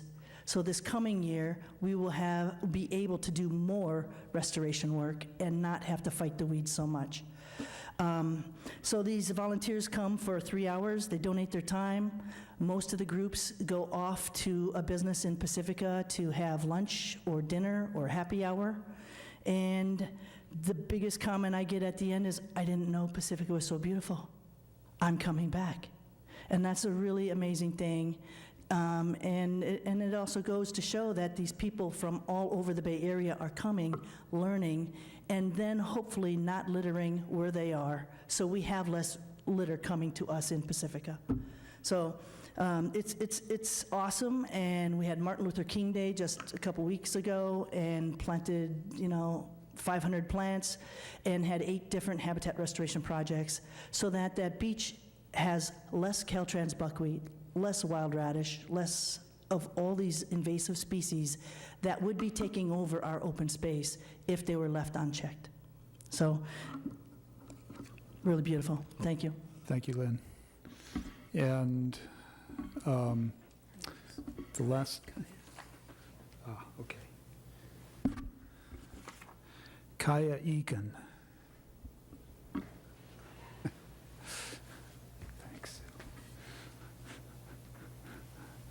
Honorable Mayor Keene and members of the City Council, my name is Kaya Aiken, and I'm the Development Specialist for Capital Projects at the San Mateo County History Museum. The lovely Sanchez Adobe site here in Pacifica is one of the most historic sites in the entire state of California, in that it was a significant place during 3 significant eras of California history. For over 500 years, it was the Jurassic Indian village that was a village of Ohlone Indians. And then during the Spanish Mission era, it was a mission outpost for Mission Dolores in San Francisco. And finally, during the last years of Mexican rule, it was the home of Mr. Sanchez, the alcalde for Northern California. The Adobe site was made a county historic park in 1947, and yet there have been virtually no capital improvements on the site since the mid-1950s. We plan to change that. The capital improvements that we have commenced are part of a $1.8 million improvements by the San Mateo County Historical Association, the San Mateo County Parks Foundation, and San Mateo County. We plan to make improvements to the Adobe building and install a new interpretive center on the 5-acre site. An imaginative Sanchez Adobe master plan envisions all of these wonderful things. Additionally, the space will be made available to accommodate school and other groups for viewing films and discussing the history of the site. The positioning of the center will permit a creation of a new gateway into the site from the parking lot. The current entrance grants a relatively unimpressive sideway view of the structure. The new entry will facilitate a full frontal view of the Adobe house, which in its day was quite large and impressive. During 2018, it is hoped that the celebration of these improvements will coincide with a boost in what we're calling history tourism in Pacifica, which will enhance foot traffic and create economic opportunities for surrounding businesses in the town. To help launch this celebration, which will be on September 15th, our annual Rancho Days at the Sanchez Adobe, is going to be the grand opening. And we propose to run a 30-second television commercial to be placed on approximately 9 cable television channels over a 2-month period for a total of about 2,000 spots targeting all the surrounding cities in the Bay Area. Based on our experience with a similar ad purchase in 2016, we expect this process will cost about $12,000, and if the City of Pacifica contributes $10,000, we will cover the rest. And I'm available if anyone has any questions. I know I kind of am a history buff. My son went to a summer program there once where he was like 7 or 8 years old, and they got to do archaeological digs for the Indians there. And it was a big hit with an 8-year-old boy to dig dirt, So you have some cool programs there. Thank you. Sue Degree. Yes, Ms. Aiken knows that we had a conversation about the closeness of Pacifica Historical Society with taking care of the county historical sites, the Sanchez Adobe and also the San Pedro Valley Park. So one thing I would really request is that when we have the celebration, and we're very grateful, I would say I'm very grateful for the counties coming forward for more for the Sanchez Adobe, is that that mutual respect and hard work between the two, and like Shirley Dry and a lot of other, I can't mention them all, but our present Pacifica Historical Society is continuously there at the Sanchez Adobe being docents and taking care and doing PRs, so that as part of this new involvement, that our historical society be well represented in the allocation, shall we say, and the encouragement And they've kept our history up, and we're very happy that the county is going forward with historical tourism and is picking Pacifica as one of the sites to start with. So just really want to put a shout out to our own historical society and a thanks for the good relationships we've had with the county and that they're stepping up. Really happy about that. Absolutely. Okay. If there's nothing else, no other questions from council, we have a few members of the public that want to speak also. Chris Hunter, and after him, Nancy Morrison, and after her, Bill Burke. Good evening, city manager, staff, Mayor Keener, council members.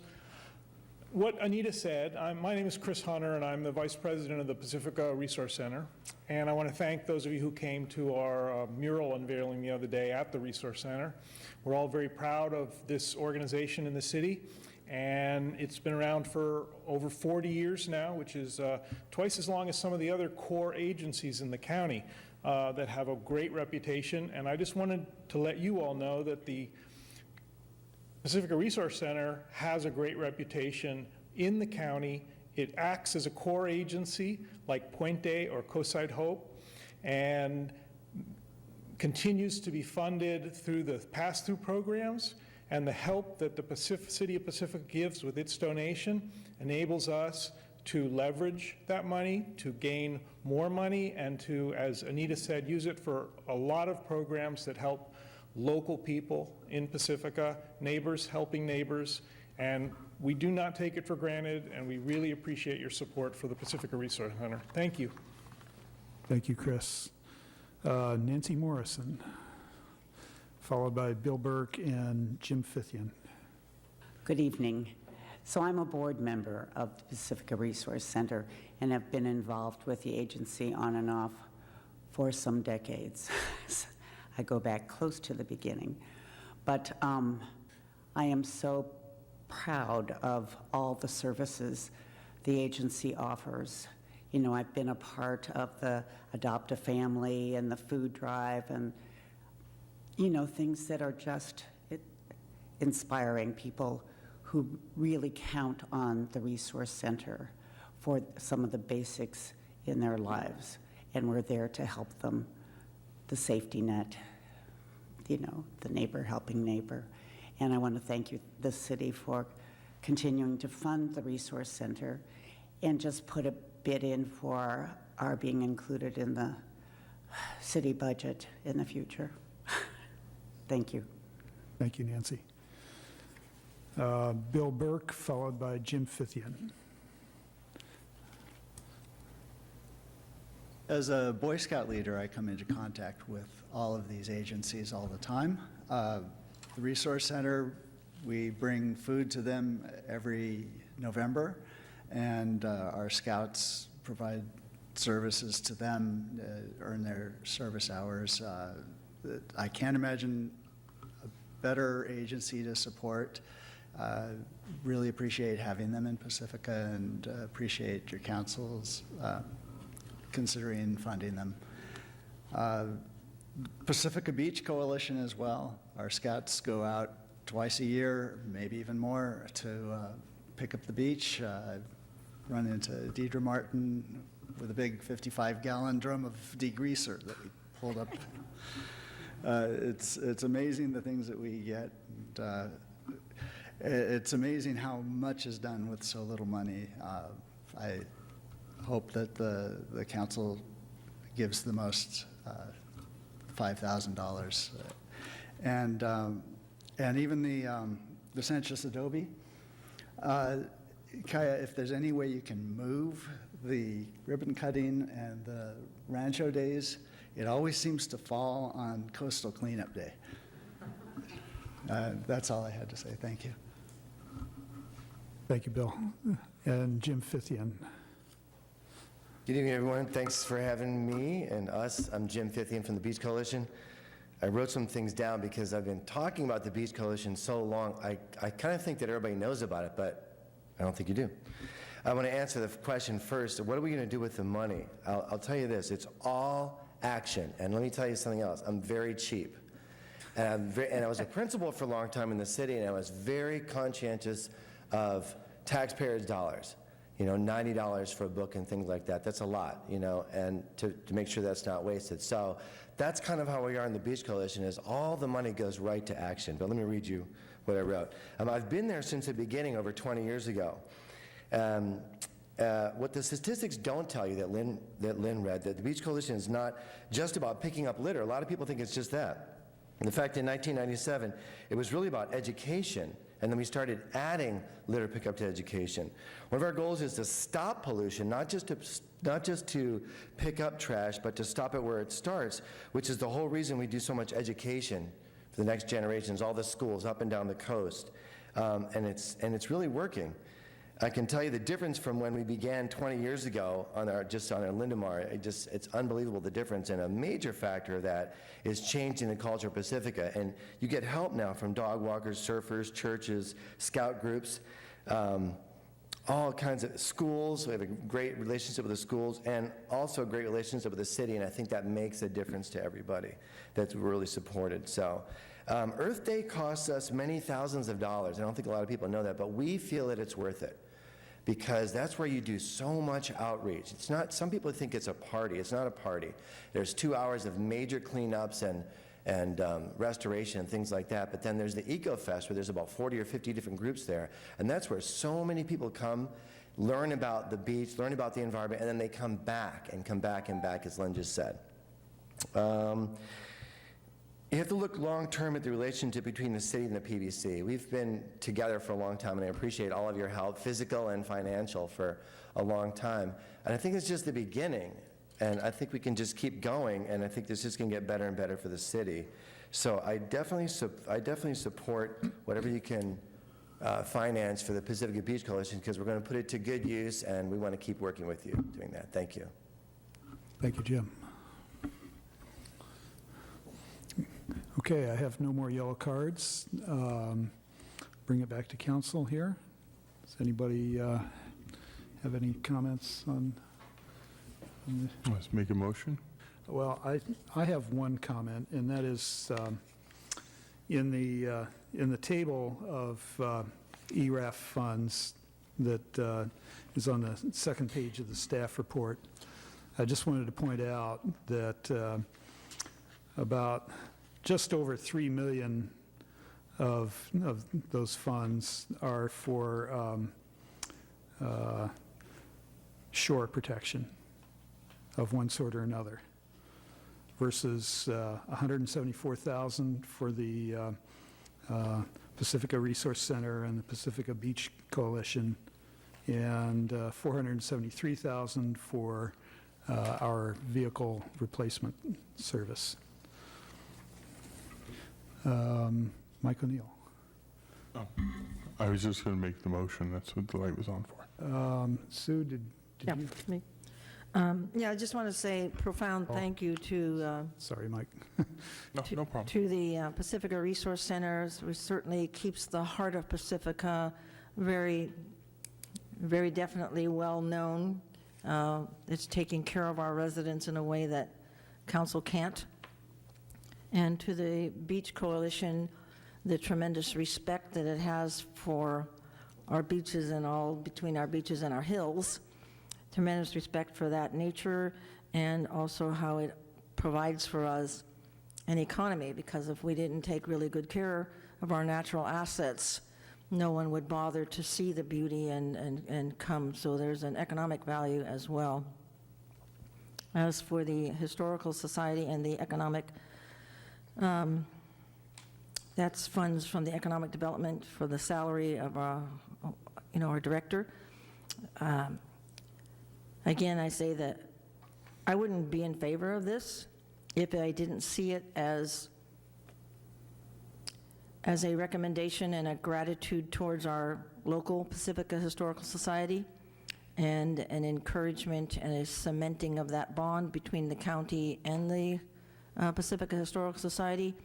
I think the fact that we now have recognition from the San Mateo County and San Mateo's, whatever it is, the Visitors Bureau, which is all about income and revenue, that they see the value of history, and it's recognized that Sweeney Ridge is the most requested visiting in the whole country. So all of those things coming together, I think, is finally a special tribute to our local history and our local historians. So I'm very appreciative for all three things. Thank you, Sue. Deirdre.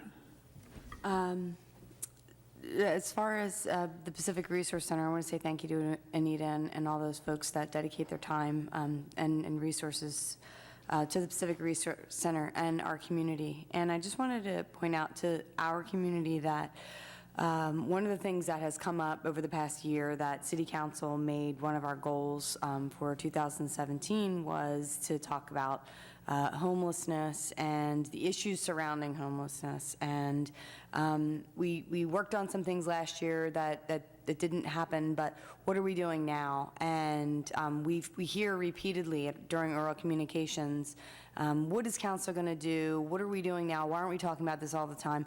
I just want to remind everyone that this is something that we're doing. We invest our money, and a lot of community members invest their resources in the community center. So this is one thing that the city is proactively doing every year if this is to get passed this evening. But so I just want to remind everyone of that, and make sure that people do socialize that too, that the city is a big part of this as well. So thank you to Anita and those board members as well. As far as the Pacifica Beach Coalition, I don't have to really sing any more praises because I was out there this weekend leading my own cleanup. And we have repeat folks that come over from Fremont every weekend, and they're, sophomores in high school, and they're waking up early to get across that bridge to come over and clean our beaches. And quite frankly, I feel honored. And it's really neat. And as Lynn said, we send them to the Pacifica Cafe or, to Bunny to get Vietnamese sandwiches or things like that. So it's also going back into our community as well. And Bill, thanks for bringing that up about Rancho Days, because it does fall on Coastal Cleanup Day every single year, and I've never once been able to go. So it's really cool that you're going to be putting on a commercial this year. That's all I have to say. So one thing before we get to a motion is we should decide whether to fund $3,000 or $5,000 to the Pacifica Beach Coalition. And I would favor $5,000. Any other thoughts on that? Nod, okay. All right, Mike? Move to take the following actions related to funding requests from 3 nonprofit organizations conducting business in Pacifica for the benefit of the community, and increase funding for the Beach Coalition from $3,000 to $5,000. Second. And Sue DeGree seconds. Please vote. And that passes 5-0. Yay.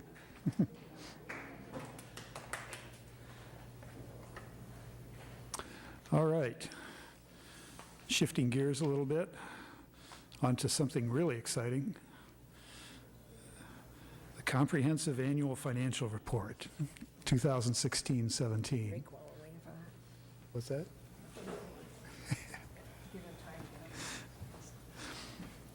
So,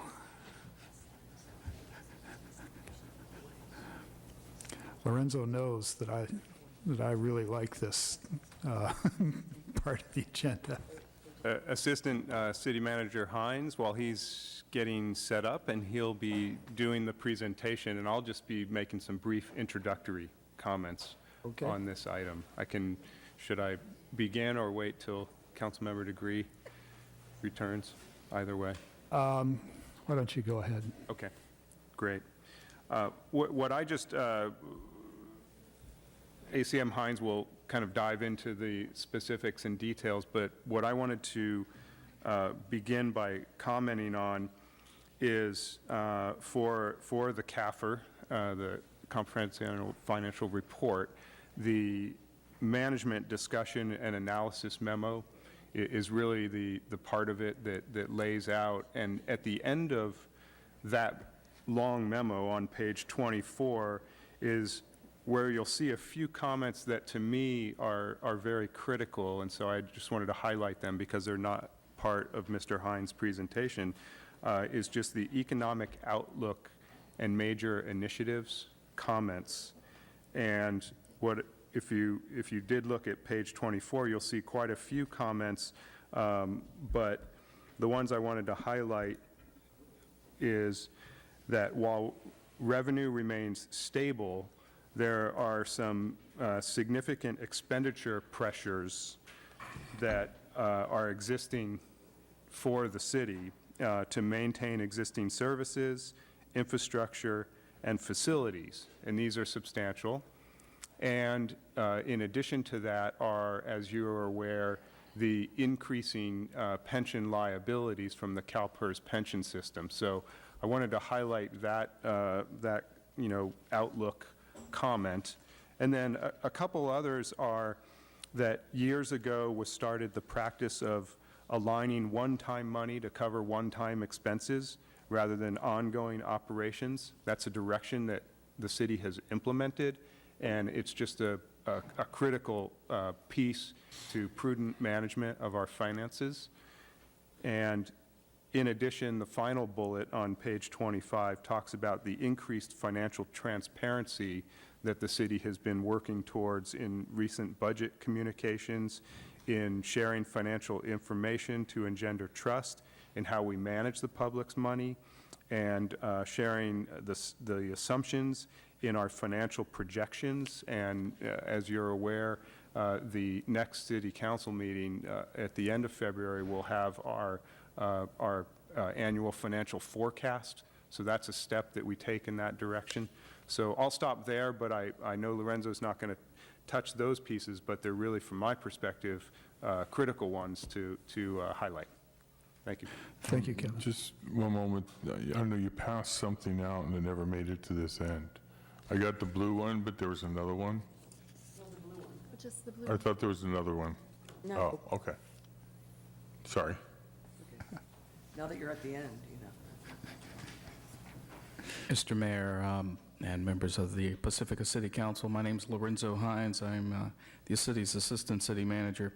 I'm here tonight to present the comprehensive annual financial report, the independent auditor's report, and other related reports dealing with the close of the 16-17 fiscal year.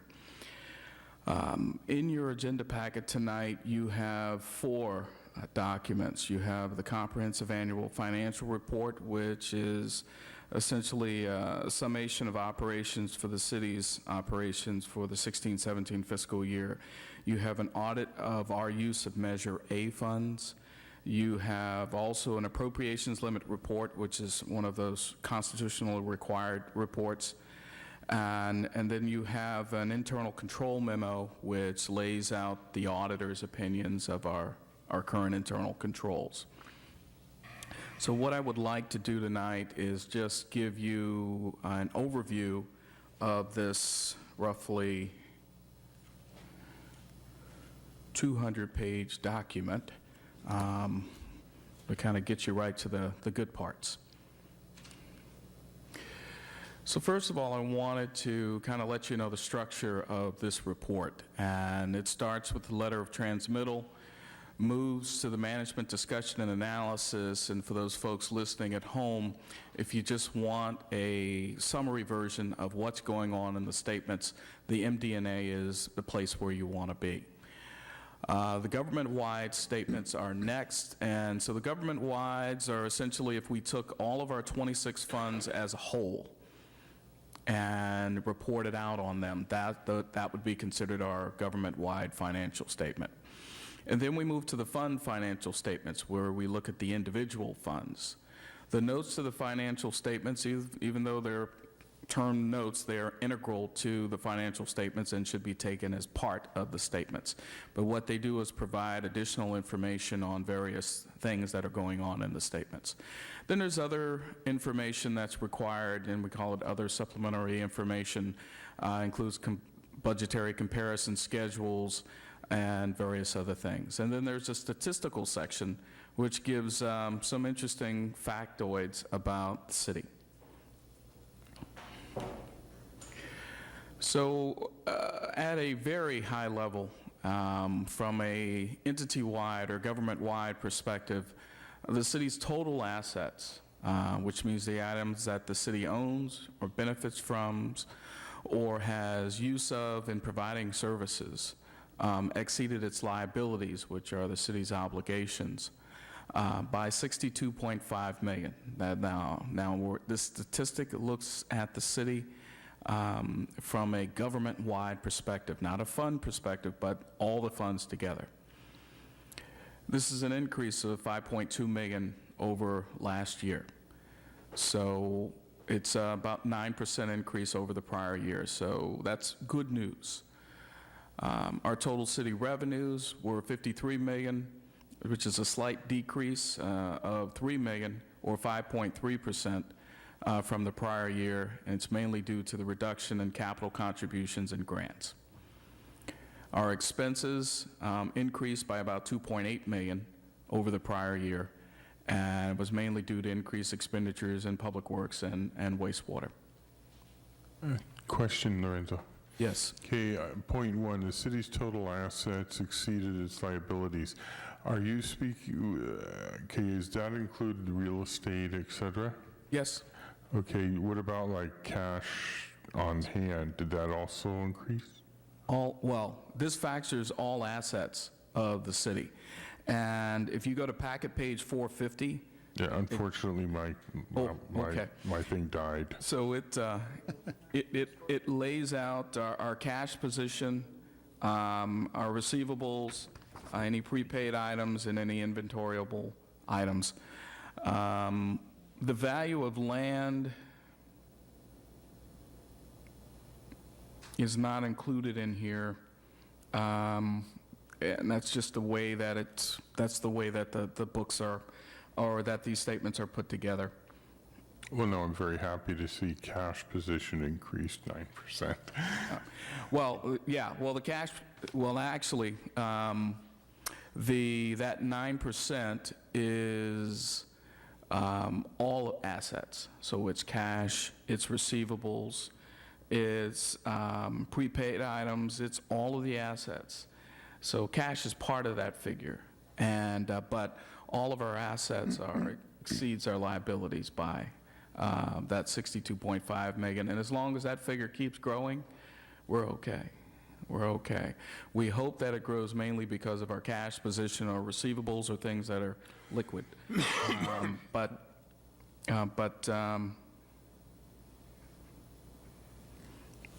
that's where we are from a government-wide perspective. And by the way, I misspoke earlier, land is included in that figure. Now, let's look at the general fund. If there are no questions about our entity-wide. Okay.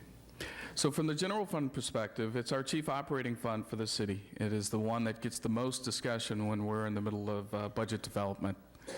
And so for the year ending June 30, 2017, the total fund balance for the general fund was $10.3 million. About 47.6% of that is non-spendable. It's either committed or assigned to cover contingencies, claims, advances, or advances to other funds or other city projects. The general fund revenues were about $30.4 million, and expenditures were about $28.8, or about $29 million. The general fund unassigned fund balance totals $5.4 million. So of that $10.3 million that you see up in the second bullet, $5.4 million is unassigned or uncommitted. Now, bear in mind, this isn't cash. This isn't all cash. This is the amount that the general fund assets exceed the general fund liabilities. And it is that part of what we call the fund balance that is not committed to various non-spendable categories.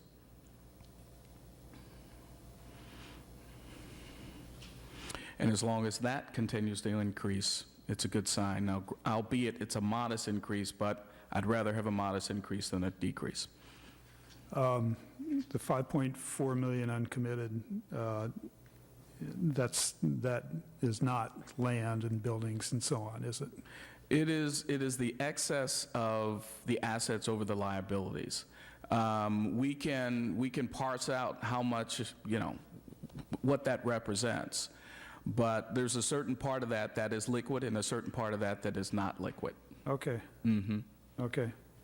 All right. So from the general fund revenue side, property taxes increased by about 1.9%. Sales taxes and other taxes increased 441,000 or 5.9%. Our intergovernmental revenues, or revenues that we get from other governments, increased by 2.4%, and the charges for services, which are the charges that we levy for the provision of city services, increased by about 3.8%. Excuse me, Lorenzo. Yes. Can you give me an example of an intergovernmental revenue? Let me see if I can, actually, I think we have some here.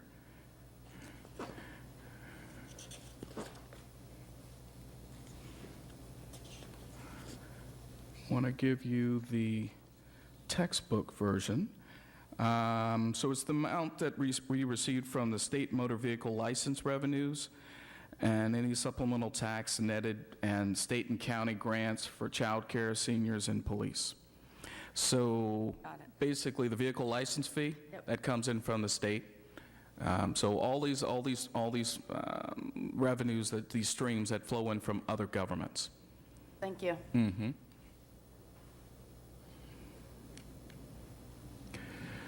General fund expenditures, and we talked about the total increase earlier, but the expenditures increased about 6.2% for public safety, and that's police and fire. Don't let that $898,000 figure just sort of influence you. The total budgets between those two departments is about 15 to 16 million. So 6.2%. It makes a good number there for a large budget. Lorenzo, this was a point of confusion for me because on page 1, on 436. Yes. The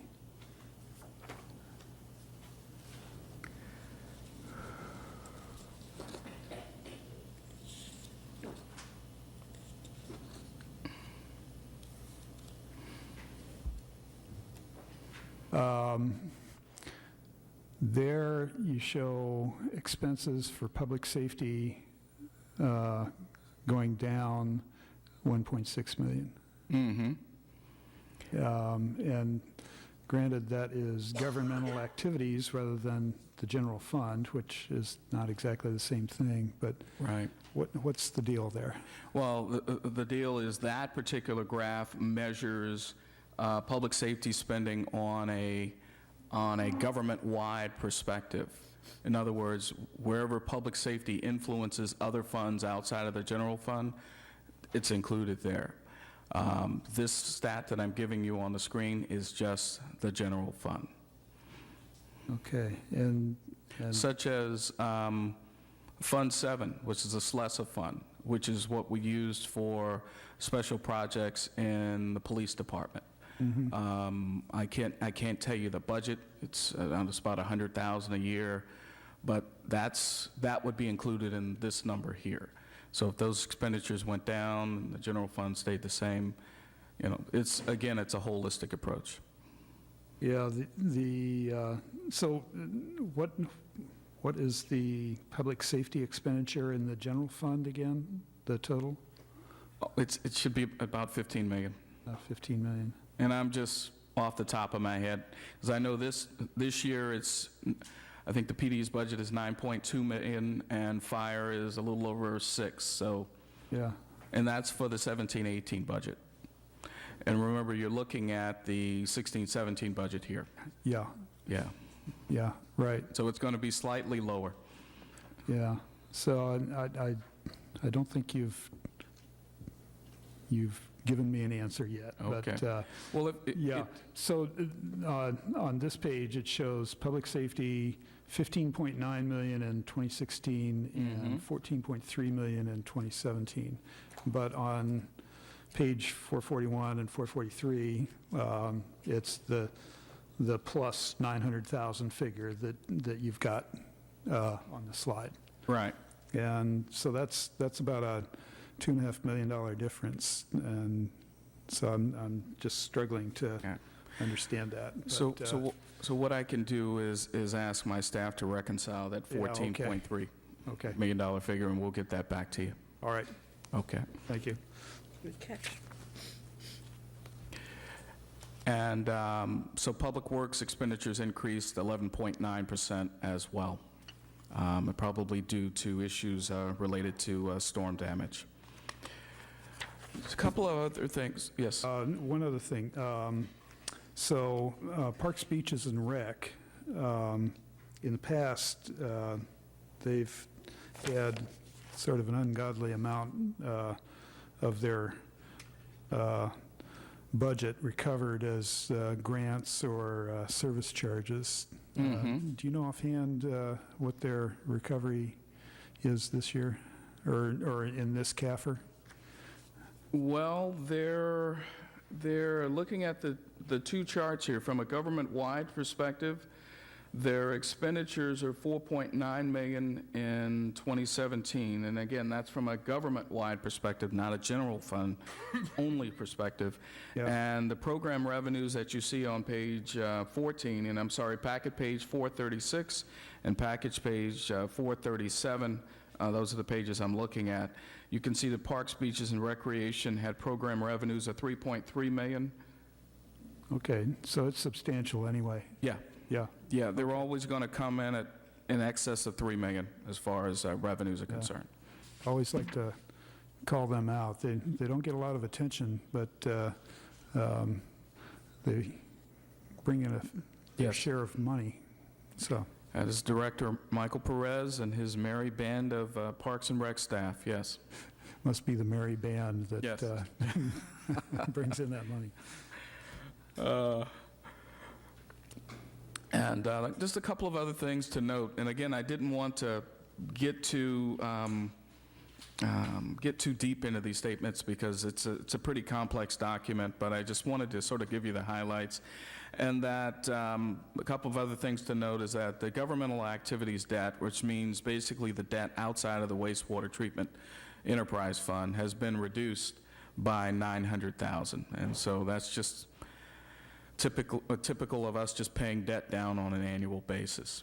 Now, the business type activity debt has increased $23.5 million, and that's related to debt activity that we've had with the wastewater treatment program last year. The equalization basin. Yes, yes. We still have our AA- rating. I think I was commenting to Councilmember Degree earlier that I'm shooting for a AAA. So that's the goal. We still have deficit issues remaining in the Disaster Accounting Fund and the Capital Improvement Fund, and we will look to try to address those or partially address those during the budget process. So that's sort of it in a nutshell. I think overall we're stable. We're growing at a sort of a small, a rather slow pace, but we still manage to cover expenses, but we are still vulnerable to Mother Nature and what she may do to our shoreline. We're still vulnerable to rising expenditures. We've got 9 bargaining units. All contracts are coming up for negotiation this calendar year. And so this will straddle this fiscal year and next fiscal year. So it's, we've got the pension issues. So it's going to be a challenging year. But as far as 16-17 is concerned, we got through, and And I think part of that is the transparency that we provide. I think a large part of that is the council's willingness to take action to address these issues as we bring them before you. So I think we all can take a bow here, and I think we did well in 16-17. And that concludes my presentation. Sue DeGree. A question on the comprehensive annual financial report for fiscal year ending June 30th. That's the title, General Fund Revenues, the last one. Which page are we on? I think it's three from the end. Yeah, it's the third page from the end, where it says charges, the last little dot says charges for services, revenues decreased by 106. It's on, okay, Sorry. all right. Uh-huh. Yeah, the charges for services, I think if I read correctly in all those volumes of paper, that there were less permits requested and things like that? Is that correct? Is that from the general population? So it's mainly due to the decrease in the volume of development and renovation projects for planning, engineering, and building review, and processing, and reimbursement for fire services. So we, those are the reasons why. When you say reimbursement for fire, what does that mean? Well, we get dollars from the Office of Emergency Services Oh, whenever our fire guys go out. so does that mean some money's coming in that hasn't gotten here yet? It is possible. It is possible. But what we try to do is account for all of the dollars that were associated with this fiscal year as best we can. It could also be a situation where what we thought was coming in from OES, it may not have reached that level. May not have reached In that other words, we may have budgeted a certain amount of dollars to come in from OES, and we didn't get all of those dollars because okay. OES didn't need the help. Okay, I got it. Okay. And then, does it also mean that there was a decline in the number of people in the community looking to renovate? Am I hearing that? Yeah, Okay, thank you. yeah. But let's have some perspective to this. This is charges for services. This is a 3.8% decrease. So It's supposed to even out anyways. You So, don't make a yeah. profit from that. Okay. so you've got a 96.2% is doing okay. All right, thank you very much. Mm-hmm. Okay, I have a couple observations.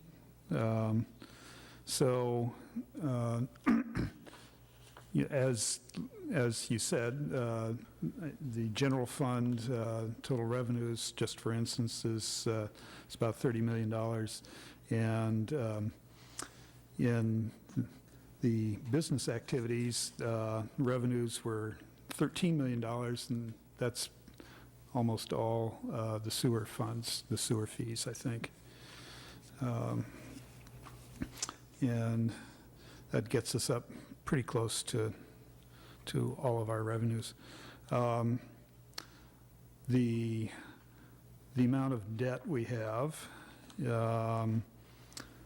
27.4 million in government activities, and in the sewers, long-term debt is 51 million with a big boost from the equalization basin. So that's a total of $78 million in debt and $36 million in interest payable over the lifetime of that debt. Let's see if I have anything else. The other thing I wanted to touch on was your laying out of the pension liability.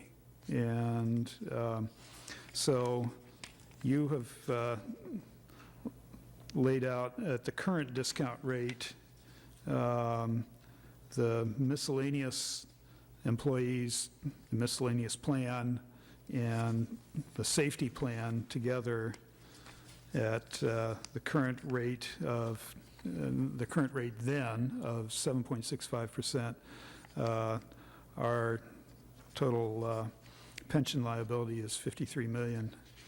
But if we take it, if we change the discount rate to decrease it by 1%,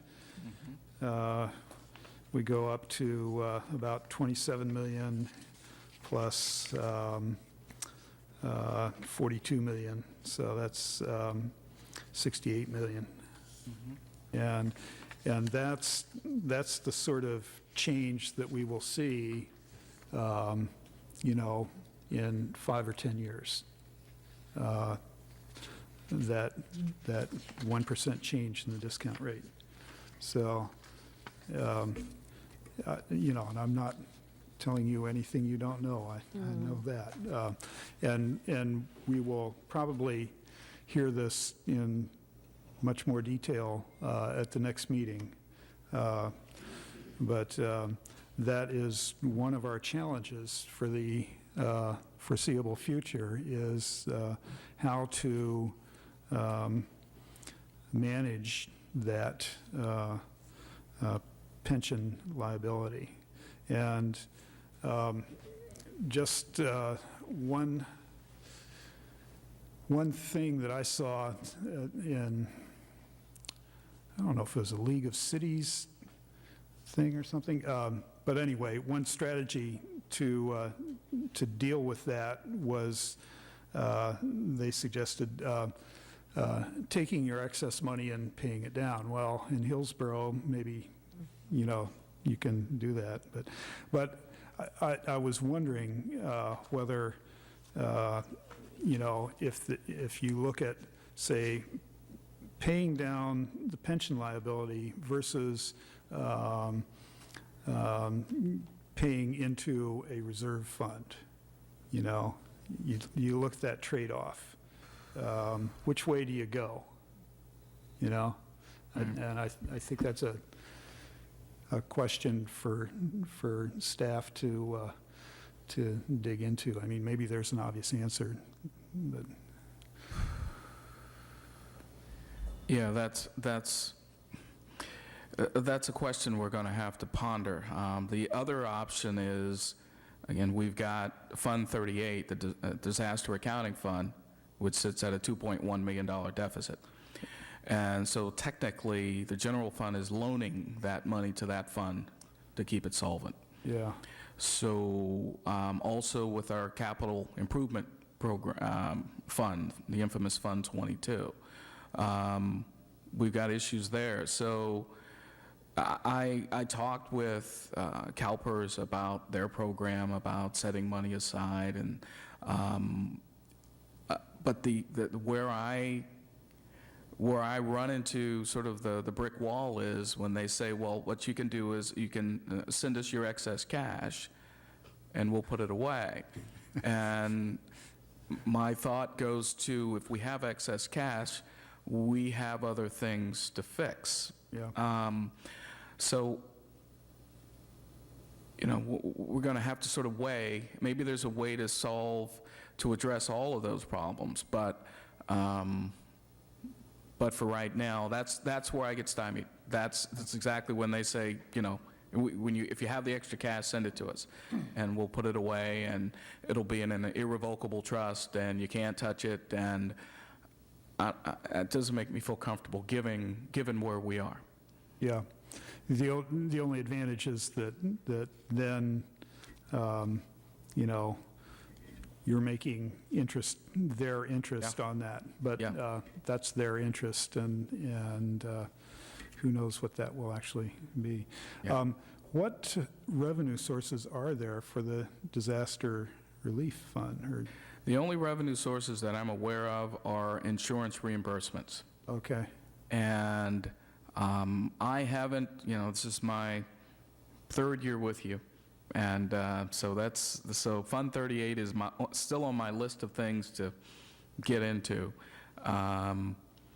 But somehow, some way, expenditures were made. And I don't know if insurance reimbursements were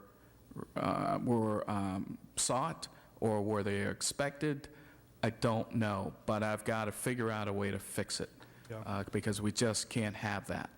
And so I'll be working closely with Public Works, and we may have to do a little history lesson to find out exactly where all of that came from. Well, regardless of where it came from, I mean, you know, maybe the only way to fix it is an infusion of cash from the general fund, huh? Agreed. Yeah, Agreed. okay. That would certainly solve the issue. Mike O'Neill. In regards to your question about the disaster relief fund, I had a conversation with Brian Perkins, Jackie Spears, Chief of Staff, and I shared that with Kevin, and basically, and for us as a discussion point in ERAF, is that the problem what we're doing now is if there's a disaster, if the seawall breaks down, we go and ask for money for the fallout or whatever. However, in order to really get it fixed, we should actually make a commitment, have some matching funds, and go through a process with the Army Corps of Engineers. And we put the money away, and basically the analogy I used is, right now we're going to fix the leaks in the roof. But if we go through the process with the Army Corps of Engineers, they'll actually put on a new roof. But that's going to require commitment from this council, which the only source of cash I know of is the ERAF money, and putting that into a special fund, and then also then going to the voters about a special assessment district of some sort in order to show the city's committed to fixing those problems. And apparently the way you can structure special assessment districts is varied, like those closest to the issue can pay more than those further away, you know, like back of the valley versus on Beach Boulevard. So I asked Kevin to put that in for our goal-setting session for March 3rd, a discussion of that, and see if it's something the council would like to pursue. Yeah, that would be a good discussion item. And, you know, just sort of in general, you know, your comments would tend to support hanging onto our cash rather than paying off the you know, or trying to pay off some of the pension liability with CalPERS. Right. So when you talk about hanging on to our cash, we can put it in some place for interest? We could. Our interest. But what I was trying to drive home earlier is that we have a need for cash within our own general ledger, and these problems need to be addressed at some point. Yeah. Mike? I was just going to say, in regards to the PERS issue, as I fully agree, we do have a big point, but this is an animal that is still moving, okay? There's going to be a major court decision out of San Diego, October, November, correct? I saw a projection that there is going to be one special district here in North Peninsula in 2 years is going to be insolvent. Okay, and the voters are going to have to decide what they want to do. And then we also have the fact that we are not alone in this. I mean, this is a statewide issue, and I think I sent this to Kevin and Lorenzo, that, what is it, 2022? Yes. 2022, 49 cents of every payroll dollar we have is going to have to go to PERS. But there's another city on the peninsula, but the 2022, 89 cents of every payroll dollar is going to go to PERS. Yeah, I'll bet I know what city that is. Which is scary. Yeah. I mean, it's going to cost them $2 for every dollar, you know, to put one person on the street for a cop. Yeah. So we actually aren't in that bad a shape. That's right, we aren't. So by comparison. let's not be Chicken Little. By comparison, we are not in that bad a shape. And we are still balancing budgets. Yes. And, but we are not wealthy enough to go on a hiring spree. So puts it in a nutshell. Any other comments? I just said I was surprised to see the redevelopment agency on here, but John explained that from his redevelopment meeting in the beginning, so. Right. Somewhere buried in the middle of this. Right. There's a very long loan there. Yeah, yeah, It probably won't get repaid. yeah. Oh, yeah, it will. It will. It'll get repaid. It's just. Not in our lifetime. Yeah. Unless we live a long time. Well, maybe. You never know. About 30 years? Okay. Not in your term. Definitely that.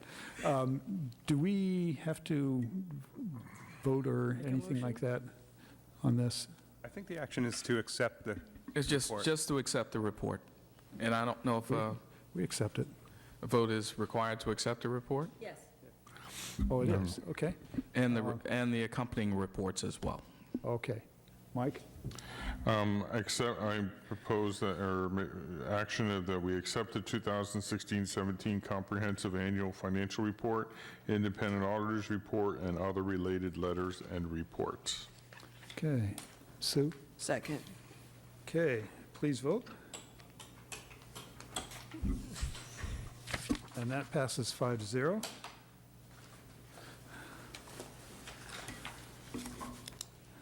And Mr. Mayor, if you would indulge me, I just wanted to send a big thank you to Vivian Pena-Redondo. Vivian was our financial services manager. She retired in early January, and this was the first CAFR that she put together as the financial services manager. So I just wanted you all to know that. So, okay. Good job. thank you. Sure. Thank you. All right, on to item 8, and the last item. Appointments to the San Mateo County Mosquito Abatement District and the Library Advisory Committee. Staff report? Actually, item 9. 9, right. Thank you, Honorable Mayor and council members. The city has recruited applicants for the San Mateo County Mosquito Abatement District representative and the Library Advisory Committee to fill vacancies due to an expiring term on the Mosquito Abatement District and a resignation on the Library Advisory Committee. The city received 2 applications for the Mosquito Abatement District rep and 4 for the Library Advisory Committee. Interviews were conducted by the council on January 24th. A list of the applicants is provided as attachment 1 and 2. The appointment of the San Mateo County Mosquito Abatement District can be a 2- or 4-year term and is at the council's discretion. Council will need to specify the length of the term as either a 2-year or 4-year term at the time the appointment is made. Council has previously chosen this to be a 2-year term. The last appointment was in December of 2015 with a term ending December of 2017. The selection process, in order to facilitate reaching a consensus, staff will circulate to the council members a list of all applicants for the San Mateo County Mosquito Abatement District and the Library Advisory Committee. Staff will then ask each council member to place a check mark next to the name they would nominate for appointment to the San Mateo County Mosquito Abatement District and the Library Advisory Committee. After collecting the list from the council members, staff will then tabulate the number of nominations for each applicant and report those applicants securing the highest number of nominations. So I will pass out the... And then ask the council to vote on the nomination. Yes, and then council will vote a motion on each of the nominations to the committees. And the 2-year versus 4-year term for the Mosquito Abatement District, that vote should be separate, and we can take that right now? Is that right? You can do it at the same time. Yeah, you can make the appointment and just specify that it's 2-year or 4-year. Yeah. Okay. Any sense of what you want? 4. Mike says 4. 4, Yeah, okay. second. All right, it's 4. Do you not want 4? Is this just the mosquito? Oh, you do too, yeah.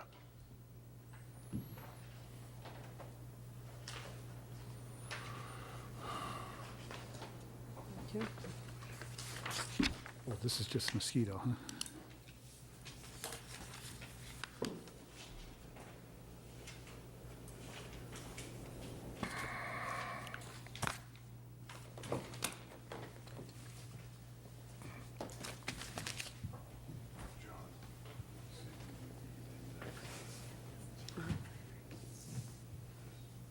Edward?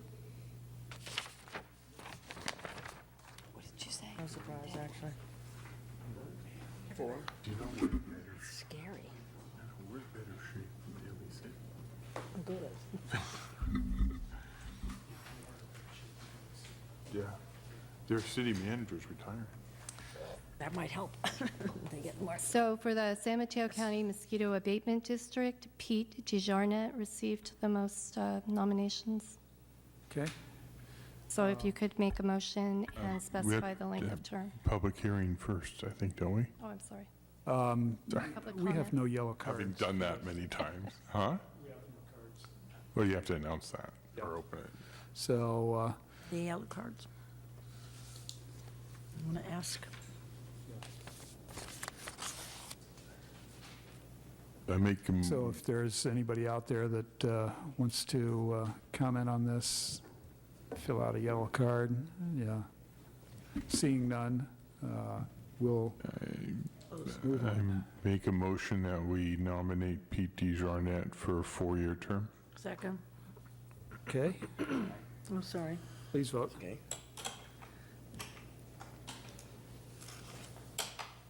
All right, and that motion for Pete DeJarnette for the mosquito abatement district passes.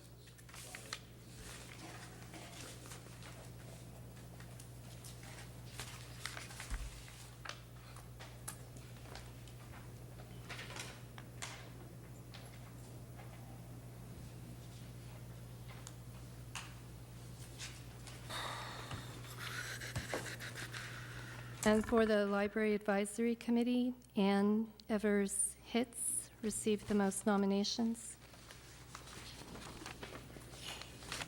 Somebody want to- Well, Okay, motion to accept Ann Hitz as the Library Advisory Committee. Second. everybody seconded. Yeah. Sue Degree seconded. Please vote. Where is it? And that passes 5-0. Ann Evers hits. Then we're journeying in memory of Alan.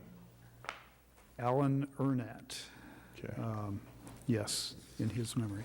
I never met him, but everybody spoke fondly of him at the Beautification Committee. Yeah. I think So- I have met. So we are adjourned. Poor guy, 3 of them. You're good. I had 4, but only 2 of them worked out. Part of LAFCO, we got a list of every, we got a list of every city in the state of California.